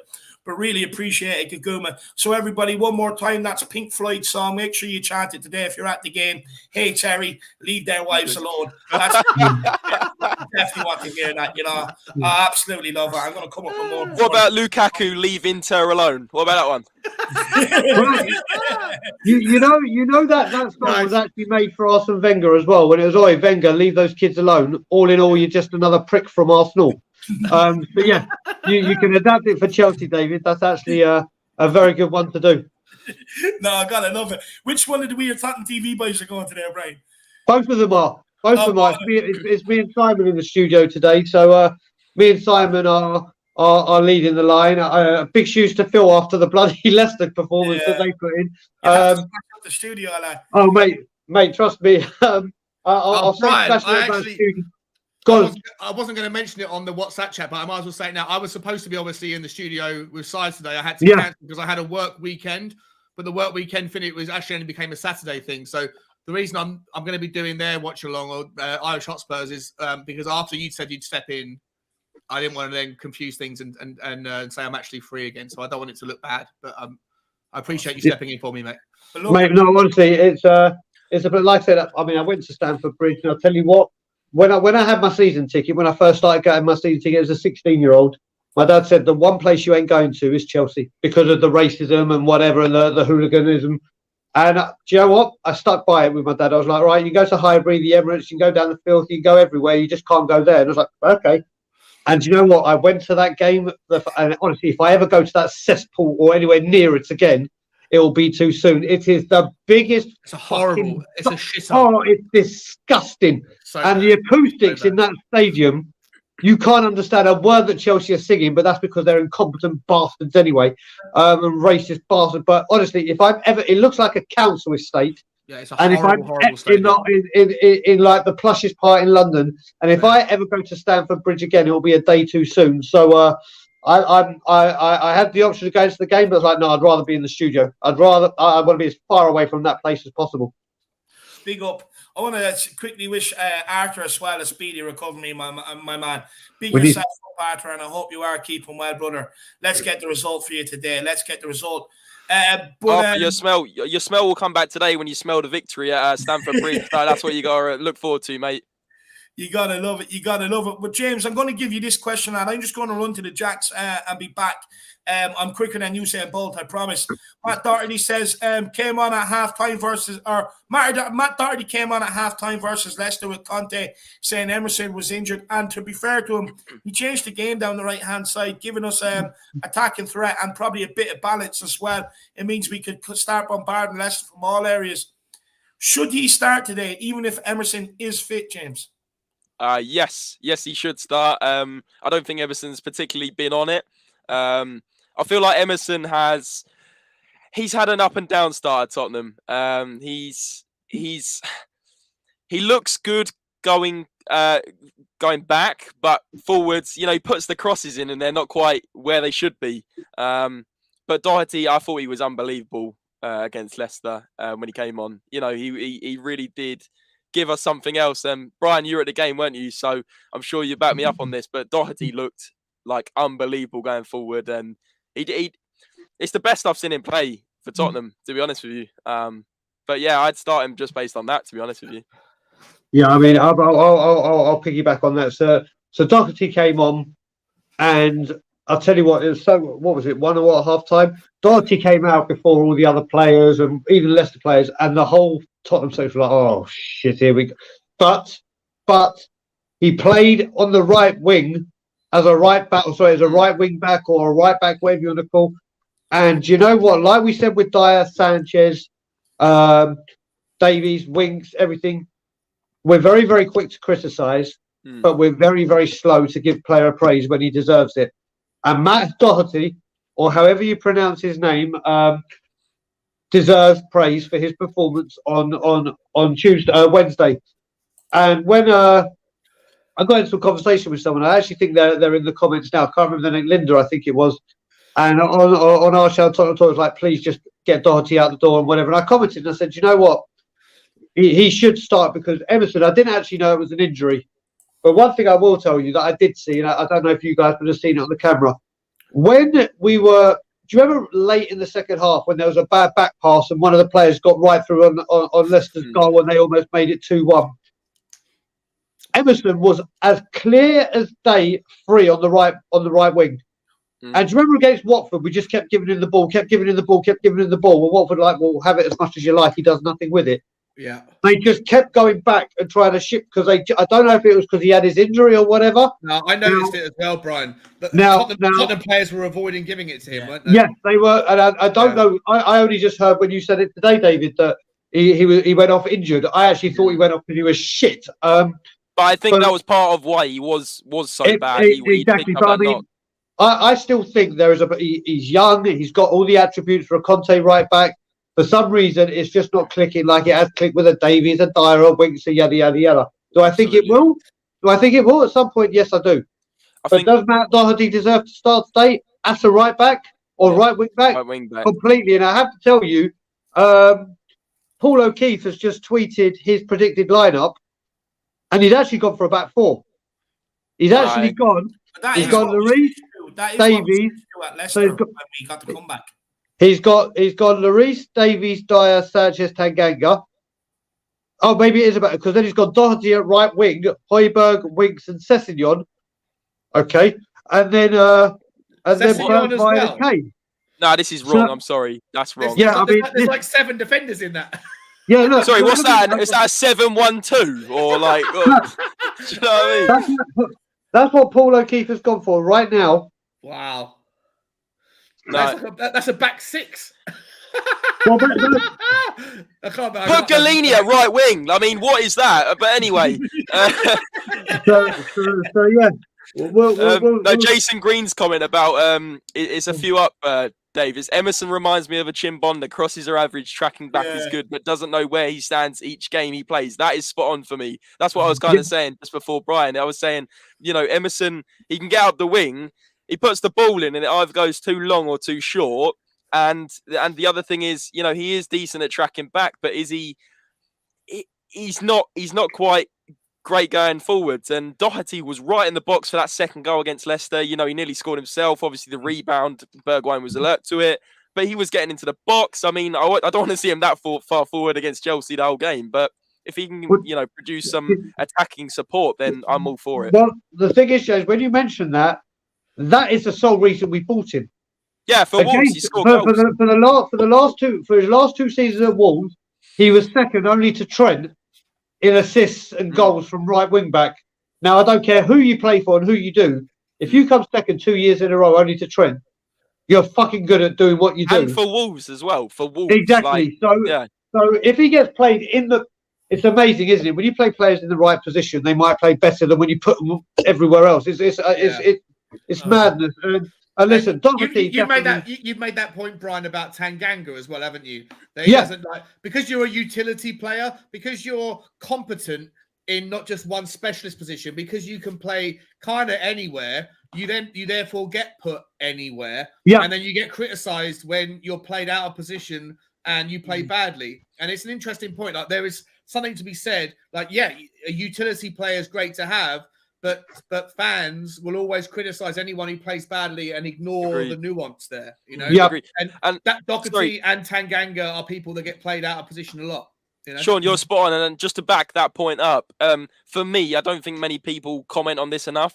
Tanganga obviously hasn't been playing well in centre back, but for me, his best position is right wing back. If we remember back, I think it was Middlesbrough in the FA Cup. That's the best I've seen him play. He was darting down the wing. He nearly got 2 assists in that game. The ball's going in, and he's not quite the build for a right wing back, but it's actually like deceiving. He is unbelievable from right wing back, and I think he is a right wing back. And when he played against Man City as well, I think he was nearer to that right wing back position. So for me, his 2 best games have been where he's further to the right hand side. So playing him in centre back, he's not experienced enough at the basics of defending. Whereas going forward, he's fearless. So I would play him right wing back more personally. The only thing he needs to develop is sometimes his passing. Right, his passing is a little bit is poor. But I agree with you, James. I agree, and Brian as well. Like it's difficult to if you're going to criticize players, people shoot from the hip, and they. Sorry, Dave. I know you want to move on. I know that people go, well, this is the 11, and whoever plays badly, I'm not gonna think about the details necessarily. Sometimes I'm just gonna criticize people because if they didn't do a good enough job. But I don't think we know what Tanganga's best, or where he's played best. He's very like I agree with you, James. He does play better at right wing back. He's not the best passer. He could learn that, but at centre back, he creates more issues than he solves. Aurier gave away lots of free kicks that led to goals indirectly. Tanganga this season being played at right centre back or at centre back generally has created the same level of issues as an Aurier does, but those issues are super costly because they directly result in goals conceded. But I don't want to see Tanganga, or if he needs to go, if Conte sees him as a centre back, he needs to go and learn a centre-back role, but I don't want him to learn on the job in a Tottenham shirt. I want him to go to a Norwich or a Newcastle on loan. Absolutely. He needs to go on loan. He needs to go on loan. That's what we've learned. And the other thing going about positions and judging players based on, maybe they're not in their right position. You think Matt Doherty's been playing left wing back some games. I mean, he came on against, was it Morecambe? No, he played against Morecambe in the FA Cup. He's playing left wing back. He's cutting inside and shooting into row Z. I mean, forget the shooting element of it. He's a right-footed player at left wing back. For me, that doesn't necessarily always work. I would prefer a left-footed player at left wing back. Obviously, Reguilon, if you're going to have an inverted wing back that cuts in, I get the option, but the person who's going to do it also has to be competent with the other foot. Like you can have like an Iron Robben when he was playing like right wing, and he set the template when he played for Bayern Munich of cutting in with his left foot from the right side, but he still had a right foot on him. He still could go down the line if he needed to. Like Matt Doherty can't play the inverted fullback when he doesn't have a left foot. Like the ball gets passed to him, he'll stop the ball with his front foot, which is his right foot. He always cuts inside. An inverted position needs to give the defense the worry of, is he going to go down the line or is he going to cut in? And we don't know. Well, with Doherty, you know what he's going to do every fucking time because he's only got one foot. Yeah, you might as well hop around the pitch. Exactly that. Yeah. It was too easy to show him inside every time. That's what Morecambe wanted at the end of the day, was him coming inside with the ball. They didn't want him going on the outside. Paddy Harnett, and this guy's not usually too far off. He says here in Reguilon, Mora and Skip are out, not confirmed.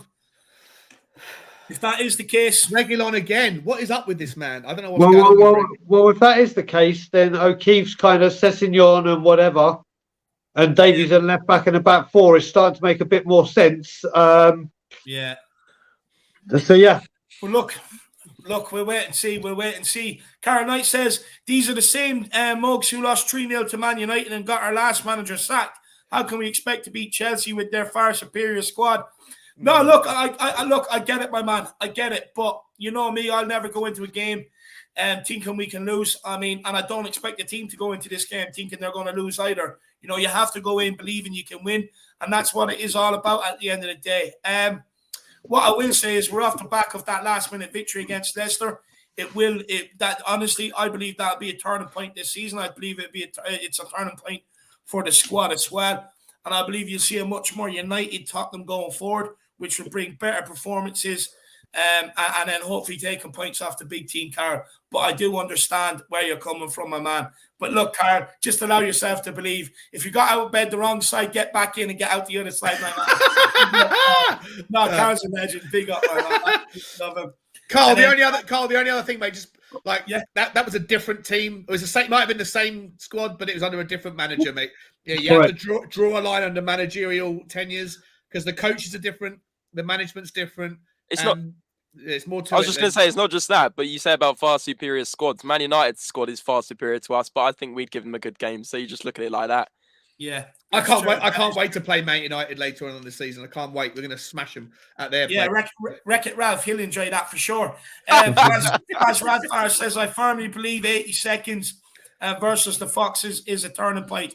Could not agree more, my man. I could not agree more. The belief, the hunger, the togetherness that's going to bring is it's going to be understated. Trust me. I cannot wait to see what we do today. I just have a sneaky suspicion we will turn Chelsea today. But big up Faz Radfar. Really appreciate the support, my man. Really appreciate it. Daniel, it is a huge game, my man. Huge game. But look, lads, we'll start off with Sean on this one. Going back to a 3-4-3 would force Conte to swap out one of his central midfielders, which doesn't really seem like an option to me, given how our last trip to Stamford Bridge ended. It's a huge decision that Conte has to make, considering Højbjerg, Ollie Skip, and Winks, the trifecta, did very well versus Leicester and led to one of the best offensive performances by expected goals ever. The midfield three gives us a defensive cover through the middle, and also allows us to press higher up the pitch, and it allows our wing backs to push a lot higher up the pitch, which stretches the opposition backline all across. Defensively and going forward, does the 3-5-2 make us more balanced as a team and less vulnerable? And do the players look more comfortable in this formation? And what formation should we use today? Yeah, so it's a strange one, mate, because I actually, if you remember, before the Leicester game, I was calling for a 3-4-3. Yeah. And I wanted Brian Hill to be put in. And then, lo and behold, he goes to the 3-5-2. And it was, despite the fact we were losing the game at various points, it wasn't just the last 80 seconds that made us be positive. They were fantastic throughout the match. So I'm happy with the 3-5-2. But to Brian's point, right? And whoever the guy was who said who I forget his name, who you called out, Dave, and said that he's hearing that Skippy's out. And Paddy, and Skippy's out and Reguilon's out. Then to Brian's point, then I'm looking at the formation again. It does look like it would be a 4-4-2, but almost like a 6-2-2. Because I don't know who you'd put in. You can't go 3-4-3 against Chelsea, right? You can't do it away from home, really, right? So you'd have to go 3-5-2 or a 4-4-2 at worst. And with Skippy out, I mean, unless you wanted to go 4-4-2 and put Bergwijn left wing and put Mora and Kane up front. But looking at the formation, it does look incredibly defensive to have, Davies, Dyer, Sanchez, Tanganga, Sessegnon, and Doherty all in the 11. But it does make a little bit more sense. If Skippy's injured, you can't go 3-4-3, I don't think, against Chelsea away from home. So I would love to see 3-5-2, but it's dependent on having those three midfielders. And if Skippy's injured, then I think that maybe Brian is right. That maybe the 4-4-2 is probably more likely, which is going to be interesting. It's going to be fucking interesting. I don't know how we'll play that one. I don't even know how we'll set up. I don't know how wide we can take them. Do we do the same thing again? Pull the players wide? I mean, yes, weird one, mate. I don't know. Yeah, it is. It is. And look, Daigle, yourself, my man. I mean, should we go with the same starting lineup or the same formation we started at Leicester, and maybe the only change may be Bergwijn for Lucas? That and add Dyer for Tanganga, and I go with the same 9. Listen, what we've got to start looking at doing, and I believe if I was a manager, whatever, which I'm nowhere near being, we should stop worrying about what the other team are doing and do what we do best. And I've said it before. For me, playing a 3-4-3 is null and void to get the best out of Kane. You do not, if you look at all the best performances under Conte with Kane, it's been 3-5-2, where he's had someone running off him. You look at Liverpool, you look at Leicester, and yet Leicester, he was superb. I mean, who would have thought the one thing bad about Harry Kane in that Leicester game was his finishing? And who would have thought we've been saying that? He could have had a hat-trick, should have had a hat-trick. Yeah. A 3-4-3 does not suit Kane, because it's no negative to him. He slows that game down. If you look at the Man City game with 3, when we have pace, power, and people interchanging, works. To get the best out of Kane, we need him to play a 3-5-2 where someone's up top with him or just drops off around him so he can do what he does. And that's what we need to do. If we go 3-4-3 and worry about the others, or even 4-4-2, I'd rather go 4-4-2 than 3-4-3 because we can utilise Kane better. And that's what we need to do. We need to go at the jugular. We need to use Kane at his best and not worry what Chelsea do at their best. And for me, it's got to be 3-5-2 or 4-4-2 to get the best out of Kane. And that's where Spurs win games, when we get the best out of him. So for me, 4-4-2 or 3-5-2, definitely not 3-4-3 for me. Spot on. Yeah, I'm the same. Hello there says, wait, is this the admin of Spurs related account? There you are. One of them. one of many good men over there, that's for sure. And the same to you, James. I mean, what formation do you prefer us using here on the Conte? The 3-4-3 or the 3-5-2? I think 3-5-2. I echo what Brian's saying, and it's not just to suit Kane, and it's not just to suit Spurs. It's also Conte's best formation. If we go back to his best teams, Inter Milan last season and the season before, when he had two up front in Lautaro Martinez and Romelu Lukaku, and turned obviously some fullbacks we would never think absolutely unbelievable. Victor Moses, Ashley Young, and we're starting to see it with some players as we've already talked about. But for me, going back to the game today, I mean, the if it is true, Reguilon is the one that scares me being out the most. I mean, who would you guys put left wing back? Obviously, we could discuss that. But Sessegnon. But is he going to be a bit of a Tanganga situation where he hasn't got the experience in these games and it's a bit of a risk? Of course, he was going to be a classy risk against Liverpool, though, wasn't he? Yeah, he was good against Liverpool, and you're spot on. He did pocket Mohamed Salah, but yeah, I would probably go with that. Just not Doherty left wing back, please. No, please. God no. But in answer to your question, Dave, 3-5-2 for me is what I'd go for, and I would sacrifice it to a 4-4-2 at a push if of these injuries are true, but not the three, because I feel like Lucas, Kane, and Bergwijn doesn't work. It's like Kane drops too far back, then the wide players come back, and there's no one up front, and we start to get deep, push deep, and then we're sitting back on a 1-0 lead if we have it, or we're sitting back inviting pressure. It doesn't work. The two up front cause problems, run at the two centre backs for Chelsea, and let's see what happens. Absolutely love it. And Brian Yo lad's in here. He says, just a little reminder, Levy still hasn't priced open his wallet. Oh dear. If there's anyone that does not need reminding, my man, it's me. I think we're still having a thumb war with the Wolves chairman to see if we're going to maybe make a bid to maybe try and get it done. And then after a thumb war, we'll play a game of paper, rock, scissors. Listen, I'm just waiting for all the people to believe. You watch. I guarantee this will happen on transfer deadline day or the day before. We're going for Vlahovic. Will become a massive thing on Sky Sports, and it will be the typical Daniel Levy tactic of, look, we're trying to go for this player, but damn, we just didn't get it in time. But you didn't do it all month. I'm waiting for that story. It'll be a Vlahovic. It'll be a Kessie. Mark my words, this story's going to happen. Listen, do I think Adama's going to happen? Yes. Do I think that's enough? Hell, goddamn, no. And Levy. That wallet is not getting unprized anytime soon. So people who are believing the hype, please don't. And if you do, come back and see me after you've been slating me, and I'll happily say, told you so. Or you can live like me, live in hope, and then when it happens, go crying to Daigle that didn't happen. That's what you could do. You could do that. You could do that. We've had this scenario before, David, haven't we? I mean, well, let's face it. Option C is live like me and defend the man regardless and get hate non-stop. I'm getting like letter bombs through the post at the moment. I'm worried. The post office is about to give me a call. That's your neighbours. That's first fans, lad. Is that why your dog's going nuts? Because he thinks you're getting bombed every 5 minutes, Listen. We'll see what happens. I mean, listen, I've said it before and I've said it again. There is nothing more that I would love to do than come on these channels and get all the abuse because I got it wrong. That's what people seem to forget. I would love to come on and say, do you know what? This window, I got it wrong.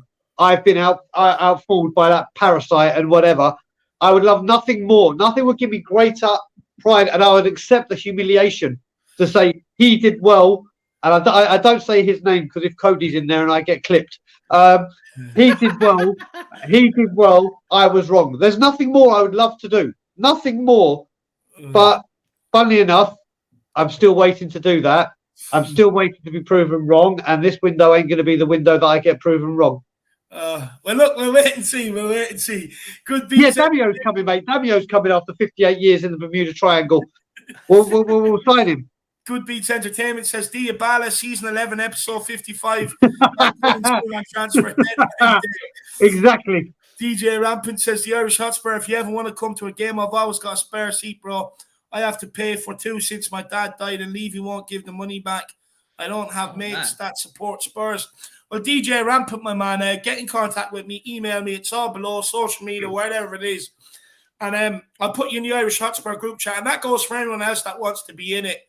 I'll put you in the Irish Hotspur group chat. It's a good mix of fans from around the world and fans that live in London and go to the games and stuff like that.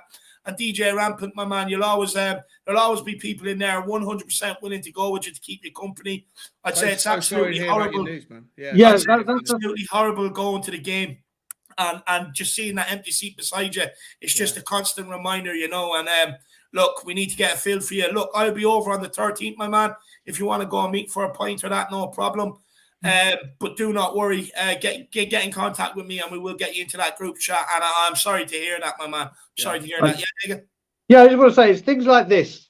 And people wonder why I get so pissed off and so fucking animated about him. Because, first of all, DJ Rampant, I'm really, really sorry for your passing and the passing of your father, and my thoughts, prayers and condolences to you and your family. But the fact that you've got that ticket next to you that's there now, and you know who was sitting there, and the bastard won't give someone a refund because someone... Where's this money going? Is this money that DJ Rampant's father has paid for probably generations going to help buy players, to help improve on the pitch, to help do things within the club? No. It goes in this fucking skyrocket where fuck all happens and people stand by this parasite when he does shit like this. Not an inch of empathy, not an inch of remorse, not an inch of class in his fucking fibre. And people wonder why I get pissed off and why I stand up for people that allow this shit to happen. If any of us were the chairman of this club and someone could say, my father passed away, and if need be, here's a record of his death, I would say, fuck this, here's the money back for either the games that your dad will miss pro rata or your season ticket to help with funeral expenses. But no, this fucking parasite, no, I'm not giving you your money. What a fucking dick. And I didn't want to get wound up, but it's shit like this with DJ Rampant. I'm so sorry. And this is why I go to war with this fucking prick. No, 100%. Well, look, we'll keep it moving. I am sorry about that, DJ Rampant, my man. And look, Cara Simpson, I see you want to be in it as well, my man. Simply just get in contact below this video is all the details. Instagram, Twitter, and email. So just get in contact, everyone who does want to be in the group chats and stuff like that. But look, maybe moving on to the last question is what do we have to do different in this game compared to the 3 other times we faced them this season to be able to get something out of this game, to be able to go and win it? We can do all the changes to formations we want, but what do the players have to do themselves? And we'll start with James on this.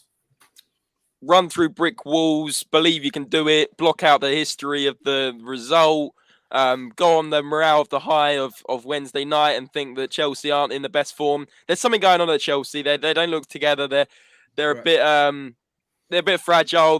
There's something going on in that group. I don't know what it is. Time will tell, but there's not a lot of smiles in the squad. They're sort of arguing, and I think it was it Ziyech that scored the other night. It was a good goal, and he didn't really celebrate. So God knows what's happening at Chelsea. Let's sort of use that to our advantage. But an early goal is what we need. For me, that is key. To start well, to not sit back, and hopefully this formation isn't as defensive as I'm hearing, because if it is, then we are going to sit back, I think. But let's just see. What in answer to your question, what do we need to do? It like I said, really, just believe in themselves and run. Just run. If I see a player jogging around Stamford Bridge at minute 70, I'm going to be pissed off. But just run, press. We've got the best distance covered. Let's use that. Let's make sure we keep that up. And I honestly think we can do it. I think we can snatch a 2-1. But we'll come to score predictions at the end, I know. So I'll let someone else talk. Look, I was going to say, give me your score prediction now and plug your channel, my man. Okay, I'm going to go with an optimistic 2-1. Obviously, I'd like to see the lineup first, but let's just go with an optimistic 2-1 based on the fact that we're in form. We've got our tails high, and Chelsea aren't in form. So 2-1. If I'm going to be honest and be a realistic score prediction, I think 1-1. I'm sorry, I'm giving you 2, but my optimistic one is 2-1. My optimistic one is 2-1. And My optimistic one is 2-1, and my realistic one is 1-1. But I'd take a 1-0. I'd be quite happy with a 1-0. So your Irish Hotspur one is 2-1, and your Spurs related one is 1-0. Yeah. Yeah, because then what I'll do is I'll clip whichever one's right and go, "Told you so." So I'm basically like a betting genius as well. So come to me with your tips, lads. But no, guys. As Irish Hotspurs just put in the in the chat, we'll be doing a match review. Obviously, go and watch Irish Hotspurs before anyone's. But come over to our channel. It'd really mean a lot. You guys are probably, some of you in the chat have already known we're from Spurs Related on Instagram, Facebook, Twitter. We provide all the up-to-date news, only the best sources. And we're trying to push YouTube, guys. We're quite small on there at the moment. So I think we've got something like just under 400 subscribers. So if we can push towards 500, that would make my day. And just enjoy the game, guys. No, and everybody do get over and check out Spurs Related. Just click on the link here, get over there and smash that subscribe button. One thing you are all very good out there, the Irish Hotspur Army, is helping other channels get the subscribers and tuning in. And we're all Spurs at the end of the day. So every Spurs fan, get over to Spurs Related and smash that subscribe button. And let's see if we can give them a good push.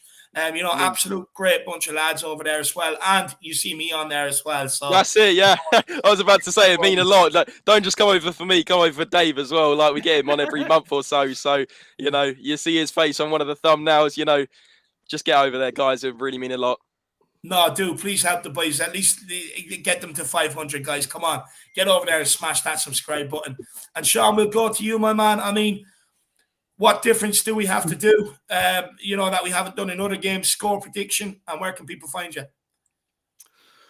We need to. We definitely just. I don't think we need to necessarily score early. It'd be great if we did. I just don't want us to concede. Like, if we concede early, it kind of like it will just rip the life out of us. It will rip the life out of the away support. The away support at Stamford Bridge in the Carabao Cup was insane, and I know Brian was there. But they were doing like Yid Army chants for like 30 minutes non-stop, even when we were down. Right, it was amazing. But so I don't expect anything to change there, but you don't want to give Chelsea fans a reason to be celebrating. So just don't concede early. I'll take a 0-0 at halftime. Obviously, I'd love us to get an early goal, but just keep it tight. Don't make any fucking early mistakes, silly mistakes. No slips, no bad communication. You need all the leaders on the pitch to really corral the team and to communicate. With Eric Dyer back, given the fact that he can speak Spanish and he can speak Portuguese fluently, he should be able to communicate pretty easily with, if Reggie's playing, he can obviously speak English, so he can handle Davies, he can handle Romero if he comes on, he can handle Emerson Royale. Like, having Dyer back, the communication should be great. So he needs to remember to do that in his first game back. And then we just need to build and build and build. And hopefully Conte is going to do his little magic where he does like Moses parting the sea, where all the players are pulled out wide and it allows Harry Kane or Bergwijn to come deep and receive the ball, kind of like what we did against Leicester. We need a very clever tactic. We need to outthink Tuchel, which we haven't done in the last couple of games. And if we do that well, then we'll get a result. I'm super confident we'll get a result. I'd love a win. I'll take a draw. And I don't even, if the worst case scenario happens, just show fight. I don't want us to see us kind of like sinking and sulking and falling away. So my prediction for the game is also 2-1, but it's also my prediction. I'm going to say this 5 times. My prediction for the game is a Chelsea win 2-1. My prediction for the game is a Chelsea lose 2-1. My prediction for the game is a 1-1 draw. My prediction for the game is Tottenham 3, Chelsea 1. Clip, clip, clip, clip, clip. I'm right, just like you, James. Whatever happens, I'm right. I knew where that was going. As soon as you started, I knew that was coming back to me. No. My prediction for the game is Tottenham 2, Chelsea 1, Tottenham 2. We're going to smash it. And you can find me, ladies and gentlemen, you can find me at Spurs Talk Show, all one word. I know that Dave's going to do me an honor and put the link in the chat. Obviously, I've only been going for since just before Christmas with my channel, and I'm mostly found on the Irish Hotspur. I'm occasionally found on Tottenham Tantrum Gold late at night and early in the morning. But Spurs Talk Show is where you can find me, all one word. Really appreciate that, James. Anyone else who hasn't, I've got like 220 subscribers. I'd love to get up to 250 at some point before the end of January. The next target is on You guys in the chat are always, everyone that is subscribes to me, I think, has found me through Dave's channel. So I'm very grateful. But you're more often than not, you'll find me on the Irish Hotspur. I'd subscribe to him just for his laugh, guys. Like, it makes me laugh. So thanks, mate. I appreciate that. Yeah. But everybody, do get over there and check out Sean's channel. It's absolutely brilliant. And look, you know, we all love Shawnee here as well. So keep getting over there. Keep smashing that subscribe button like so many of you do. Here is the link. It's in the chat. Simply just click on it. It'll bring you straight over and smash that subscribe button. He's on 224 subscribers as we speak. Let's see if we can get him 25 and get him to 250. So let's try and make that happen before the end of the show at Spurs Talk Show. And then thank you all so much. And then for Spurs related as well, they were on 370. I think last time I checked, 73. I think it was. So guys, if you can get the Spurs related to 400, that would also be awesome. I've just subscribed to them. Let's show them all the power of the Harris Army. Let's get over there and smash the subscribe buttons on all of them. And look, last but not least, Mr. Dago, my man. You know, what do we need to do different today? What's your score prediction and where can people find you? Okay, yeah, I'm trying to stay calm right now after that DJ ramp and what he's going through. So I'm going to try and be cool because I lost my lid a bit there with the parasite, and I'm going to get back to calm. Lovely, Brian. So first of all, there's someone in the chat who's got to big up, and his name's Bobby K and his family. Now, Bobby K is a very, very, very, very always family to me in Toronto. Family to me, and him and his two kids and his wonderful wife follow me on Tottenham on tour, and obviously I meet with him a lot on Spurs games at our local pub. But now what I'm seeing is he's getting around all the community and being very, very active with his children. His children just watch us all day long, David, like all the channels, and they're just incredible. So I just want to say they literally don't watch TV anymore. They watch all of us on YouTube. So big up to Bobby Kane and all his wonderful family who I love dearly. Now, getting back to the things, one thing Spurs need to do, I think, and we say this every game, is they need to get off to a fast start. And by a fast start, I don't mean score a goal. That would be the icing on top of the cake. Just show that we're there to put in a performance. We're not there to soak up pressure and try and hit on the counter. We need to rattle. We need to rattle the players, and we need to keep Stamford Bridge quiet, because that's the main aim to getting it done. So for me, for once, we have just got to come out and show that we mean business. Like you always say, David, if it means going with a crunching tackle first thing, just go in and say, right, we're here and we're not here to mess about. Kind of battle of the bridge mentality. Like we started like a train on fire. Oh, obviously we lost our heads, but we need that kind of performance and that kind of start at this ground more than ever. Because the longer we wait to like get a foothold in the game, everything starts tricking back to our history and whatever. So for me, most importantly, is just get off on the front foot. Show that we mean business. Show that we're here to perform today and get off on the front foot. Where can people find me? Well, they can find me pretty much everywhere. Pretty much most days until the transfer window outside the Tottenham Hotspur training ground. But where they can find us, and we're on a huge push. I know Adam Clark's in the chat right now, but obviously me, Brian Ireland, Adam Clark, and obviously Danny Kiriakou. We are 130 away from hitting 3,000. Which, I mean, the way we've been flying and the way we've been shooting up, thank you to everyone in the Harris Army and all these other chats that see us. We are 130 away from 3,000. And obviously the channel is going from strength to strength, and we appreciate all the support. We are going live tonight at 9:30 UK time, which is 4:30 back home Eastern. For a review, hopefully, on, as my brother said, a 3-1 Tottenham win. If it's good enough for Bob Spurs, I've been saying 4-1 the whole time he's been out. He's now changed it, so I'm changing it. 3-1 Spurs. I'm going for Bergwijn. I'm going for another Bergwijn brace. And a Harry Kane. And do you know what? If we get, put it this way, I feel if we get a Harry Kane performance in the way we did against Leicester, we take 3 points. That's how definitive I'm going. But obviously, it'd be great to see Dyer in as well as Bergwijn. Well, surely I'd love to see Bergwijn. If I'm going, he's going to get 2 goals. That would be a huge start with him starting. But yeah, like I say, we're on the push for 3,000 subscribers, 130 away, and it's Tottenham on tour. And David, always, it's an absolute honour. A, spending time with you. B, being on your channel. And of course, with the two guys, Sean, and it's the first time I've been with James. James, I've subscribed to your channel. I have as well, James. So yeah, I appreciate it. I'm already subscribed to Tottenham on Tour, so I don't even need to go and do that. oh, there you go. There you go. So look, there you have it. Make sure you do get over subscribe to Tottenham on Tour. Like Brian said, it's going to be a cold couple of days for him because you will be finding them down outside the training ground. So make sure you get over there. Plus, it's a great channel, great boys on it as well. Danny, who I love, Brian Ireland, who I love, of course, Mr. Daigle, who I love, but I don't even need to say that. We all know. And of course, Adam Clark, who I actually think is a very nice lad.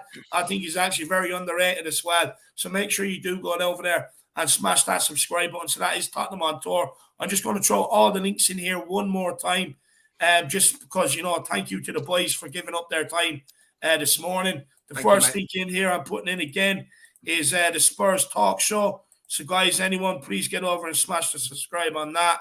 Spurs related, we're going to drop that one in there again right now. And then we're going to drop Tottenham on Tour in there. You're very generous, Dave. I appreciate you. Thank you. No, fair, boys. Just give up the time to come on and support the channel. So it'd be absolutely awesome if people could get over there and repay you for the time that you give us.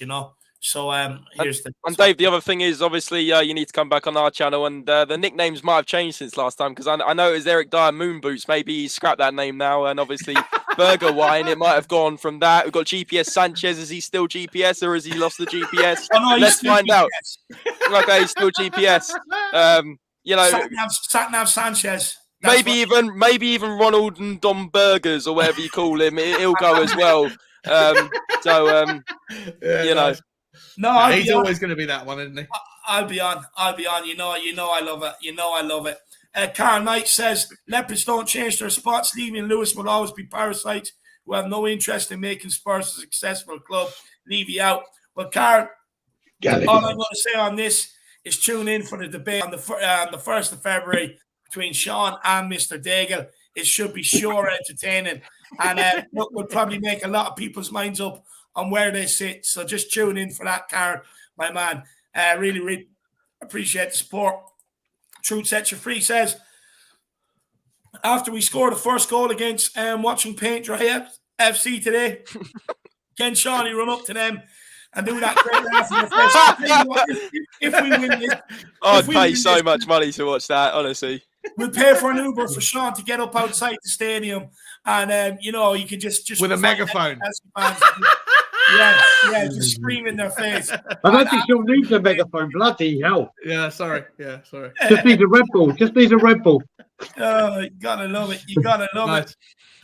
And Kev Williams says, Dyer Sanchez have a strong coffee. No errors, please. Look, I mean, honestly, yes, I don't even think all the best Colombian coffee in the world will wake Sanchez up at times. Look, I still maintain what I said. When Romero's back ready to come in, drop Sanchez, put him straight back in. With Dyer, look, hopefully he can grab Big Rom today, ruffle him up a little, maybe just whisper in his ear, John Terry's at home sleeping with your wife while you're playing, and then hopefully get him wound up and taken off the game. But look, guys, there you have it. We are going to absolutely end it off here. I want to say a massive thank you to everybody who's tuned in. Over 400 for a lot of the show. Really, really do appreciate it. I want to say a massive thank you to everybody who has helped support this channel financially with the super chats. You have no idea how much it really means and helps out. You really don't. And I want to say a massive thank you to everybody who interacts with the show, putting your comments in the live chat and stuff like that. And do not worry, we read every single one of them. And we try our best to get them all up on screen as well. So look, a massive thank you as well to the boys here, Brian, Sean, and James for their time. One more time, Brian is on Tottenham on Tour. Check it out. Smash the subscribe. Sean is from the Spurs Talk Show. Check it out. Smash the subscribe button. And James from Spurs Related. Again, check it out and smash the subscribe button. I do want to leave everybody on a little quote that I do have for today. It's actually quite motivational. I like it. Secretly gave me a hard on as well. But the more... Your secret's safe with us, David. That's a very good thing. The secret to 400 watches, Dave. Yeah, nice one. It's a big secret. Big secret. The more difficult the victory, the greater the happiness in winning. Conte, release those hounds. Let's go. The key is not the will to win. Everybody has that. It is the will to prepare to win. That is important. So let's fucking attack it. Come on, you Spurs. Excellent. In Conte we trust, baby. Come on, you Spurs. Get well, Bob. Get well, Bob. Let's Get well, Bob. Go soon, Bob. Come on, you Spurs.